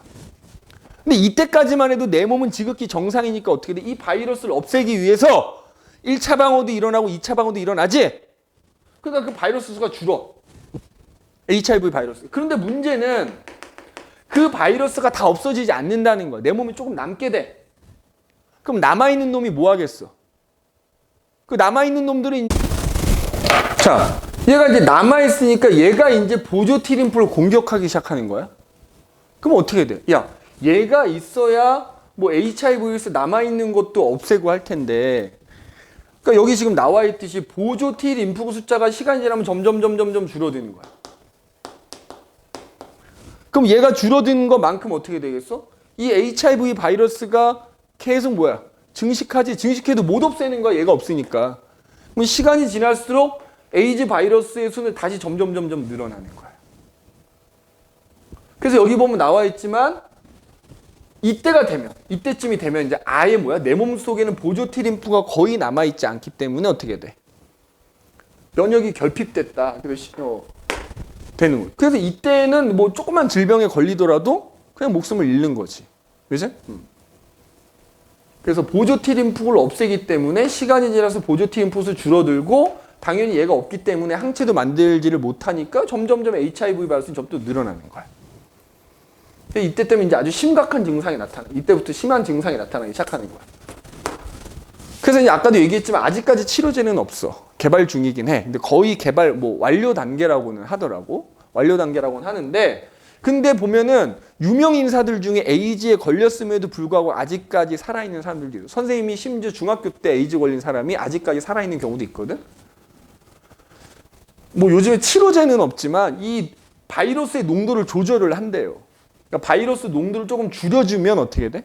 그나마 보조 T림프가 조금 늘어날 수 있으니까 어느 정도는 정상적인 생활이 가능하다고 하더라고. 그래서 아무튼 결국 얘에 의해서 얘가 없어지면 결국 우리 몸의 면역 체계가 결국 고장나기 때문에 여러 가지 다른 합병증으로 죽는 거다. 이게 에이즈다라는 거 기억해 두시면 되겠어요. 알겠지? 그 다음에 이게 중요해. 면역 혈청하고 백신이라는 게 나와. 면역 혈청과 백신. 자.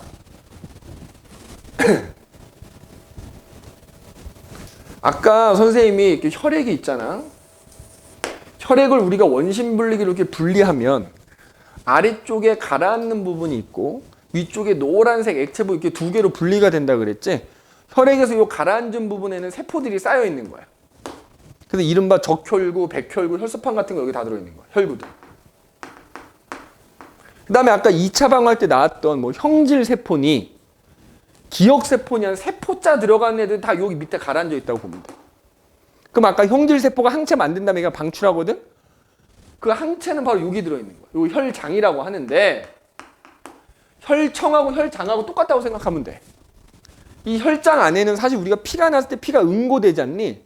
응고되는 성분 들어있는 거거든? 거기서 인위적으로 응고되는 성분 빼버린 게 혈청이야.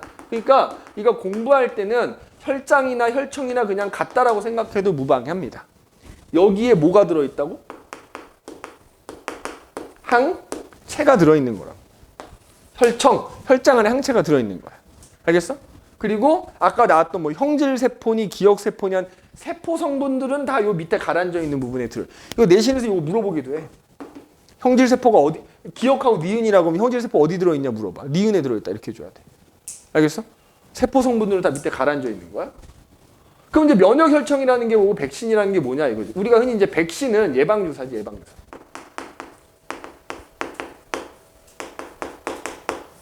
백신이라고 하는데. 그러니까 얘는 말이야 뭐냐면 우리 예방하기 위해서 주사 맞는 거잖아. 항원을 미리 준비를 해. 그걸 좀 약하게 만들든지 죽이든지 해갖고 주사를 통해서 내 몸에 넣어주는 거야. 그러면 내 몸에서 뭐가 일어나지? 어쨌든 항원이 들어왔으니까 그게 약해졌든 죽었든 들어왔으니까 아까 선생님이 이 앞에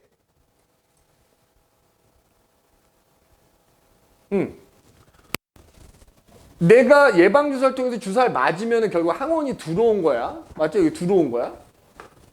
그러면 그것 때문에 그 항원을 제시하는 단계, 항원 제시가 일어나고 보조 T림프가 그걸 인식을 해가지고 B림프구를 활성화를 시켜서 그게 형질과 기억으로 나눠서 항체가 생기지. 그러니까 우리가 아까 했던 2차 방어가 일어나. 주사를 맞으면. 그러면 이 항체는 그 주사에 들어있던 항원들은 없애겠지. 그래서 실제로 보면 예방주사 맞으러 가면 예방주사 맞은 날은 열이 좀 날 수 있습니다 라고 하는 게 이 과정이 일어나는 거예요. 근데 문제는 얘가 생긴다는 거예요. 얘가 생기게 된다는 거지. 내가 주사를 맞음으로 인해서 얘가 생기는 거야. 그래서 주사를 맞은 이후에 실제로 그 항원이 들어왔을 때는 얘가 이미 내 몸속에 만들어져 있기 때문에 그 실제 항원이 들어왔을 때는 2차 침입이 돼버리는 거야. 이해됐어? 이해돼 안 돼? 그럼 곧바로 어떻게 돼? 걔가 짧은 시간 안에 형질과 기억으로 나뉘면서 대량의 항체를 만들어내기 때문에 내 입장에서는 내가 병에 안 걸리는 거지. 그 순식간에 그 항체들이 항원을 제거해버렸기 때문에. 자, 그러니까 예방주사는 결국 뭘 만드는 거다? 우리 몸 안에 기억세포를 만드는 거야. 그래서 실제로 항원이 들어왔을 때는 그 기억세포에 의해서 다량의 항체가 빠르게 만들어져서 없애버리는 거지. 결국에 내가 병에 걸리지 않게 해주는 거야. 알겠어? 근데 어제 뉴스에서 봤는데 예방주사 맞는다고 해서 안 걸리지 않잖아. 걸리는 경우도 많아. 독감 예방주사 맞았는데 독감 걸리는 경우가 있어. 그러니까 무조건 기억세포가 생기는 건 아니고 원리가 그렇다라는 거지. 예방주사를 맞아도 기억세포가 안 생기는 경우도 있는 거지. 예방주사 맞아서 안 생겼는데 실제로 그 병원에 들어오면 걸릴 수 있는 거야. 그래서 보니까 한 그 기억세포, 그러니까 비율로 따지면 40% 정도 되면 되게 좋은 예방주사래. 그러니까 10명한테 예방주사 놨는데 한 4명 정도한테 기억세포가 생기면 굉장히 효과가 좋은 백신이라고 얘기한다고 하더라고. 아무튼 원리는 그거야. 미리 항원을 약하게 만들어서 내 몸에 집어넣으면 내 몸 안에 기억세포가 생기니까 실제로 항원이 들어왔을 때는 항체가 빠르게 생기면서 질병에 걸리지 않는 거다. 그죠? 그런데 자, 면역혈청이라는 건 뭐냐? 자, 이것도 주사거든. 근데 아까 이제 혈청이 혈장하고 똑같다 그랬지. 야, 이 면역혈청에는 항체가 들어있어.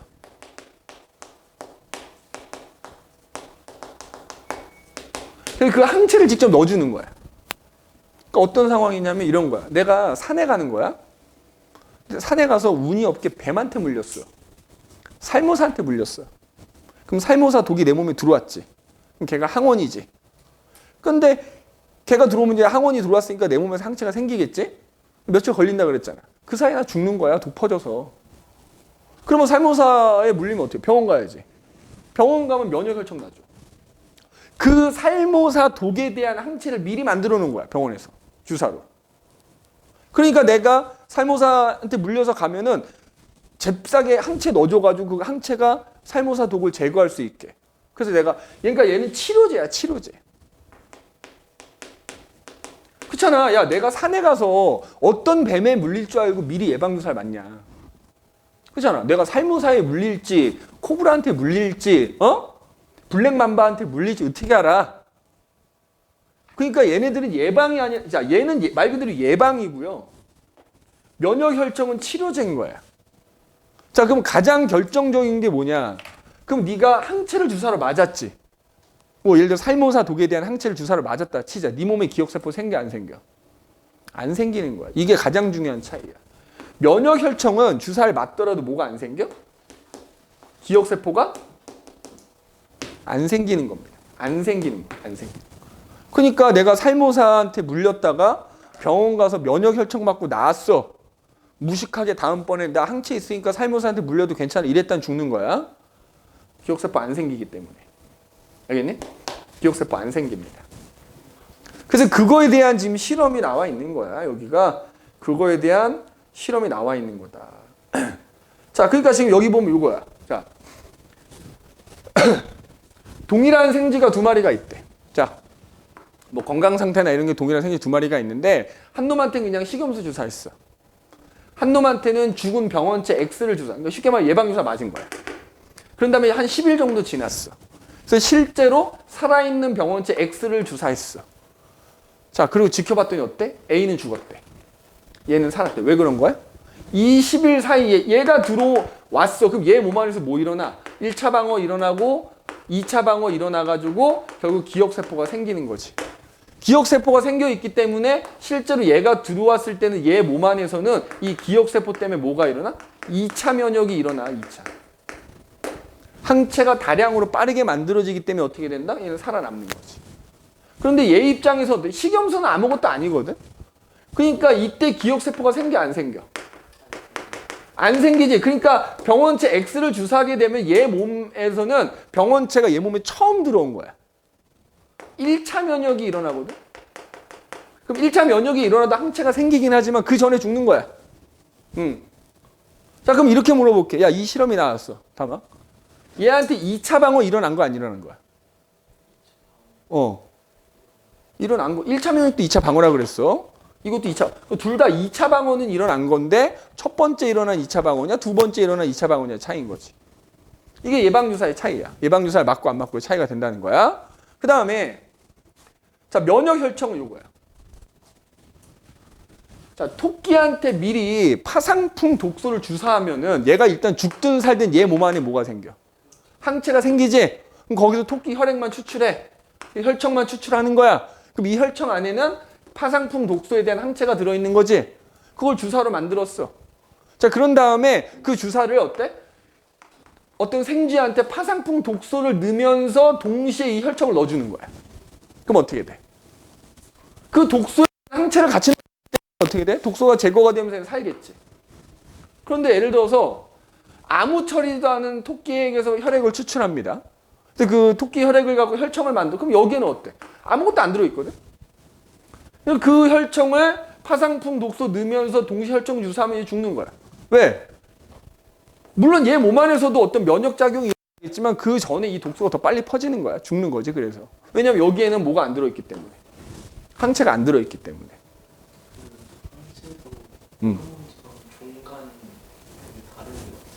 없어. 그냥 단백질 입자잖아. 단백질이잖아. 그지? 그래서 일단 예방주사와 혈청의 차이를 꼭 기억을 하셔야 됩니다. 알겠니? 이것도 실험 문제에서는 아주 잘 나옵니다. 예방주사와 혈청의 차이. 그래서 이게 그래프로 나오기도 해. 야, 내가 예를 들어서 예방주사를 맞았을 때 시간에 따른 항체의 농도는 어떻게 될까?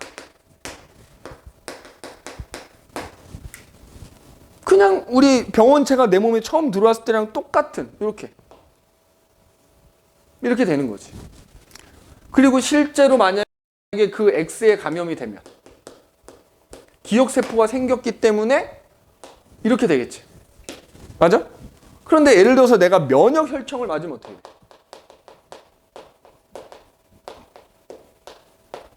인위적으로 항체를 넣어준 거기 때문에 항체가 확 늘어나지. 주사 맞자마자 늘어나는 거야. 그러다가 시간이 지나면 어떻게 돼? 줄어들지. 자, 그 상태에서 만약에 감염되면 그때는 1차 면역이 일어나는 거야. 1차 면역. 2차 면역이 일어나는 게 아니고. 알겠니? 이렇게 그래프로 나오기도 하니까 자, 면역 혈청을 맞고 X에 감염되었을 때랑 예방주사를 맞고 감염됐을 때의 차이가 이렇게 된다라는 거. 이제 실제로 이 그래프 많이 나옵니다. 이거 꼭 기억을 좀 해두셔야 되겠다. 알겠어? 자, 그래서 밑에 면역 혈청과 백신이라는 대표 문제 나오지? 자, 그거 한번 봐보자. 두 가지 면역작용 가와나다. 자, 여기 보면 그냥 이거 바로 구분해야 돼. 봐봐. 약화된 병원군 X를 주사했다는 거 예방주사 맞았다는 얘기고. 맞지? 어떤 동물에서 혈청을 추출해서 주사했다라는 거는 면역 혈청을 맞은 거지. 맞지? 자, 보기를 봐볼게. 생존한 GA는 위에 거. 뭐야? 예방주사를 맞은 이후에 병원균이 주사되면은 아까 얘기했듯이 2차 방어에서도 2차 면역이 일어나는 거지? 기억 맞는 말이 돼.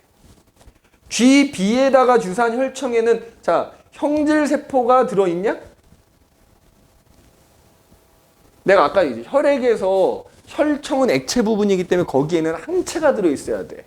형질세포에서 만들어진 항체가 들어있는 거지 형질세포가 들어있는 게 아니야. GAB에서 모두 자, 내가 아까도 얘기했지. 면역 혈청을 맞은 경우에 기억세포 생기지 않는다 그랬지?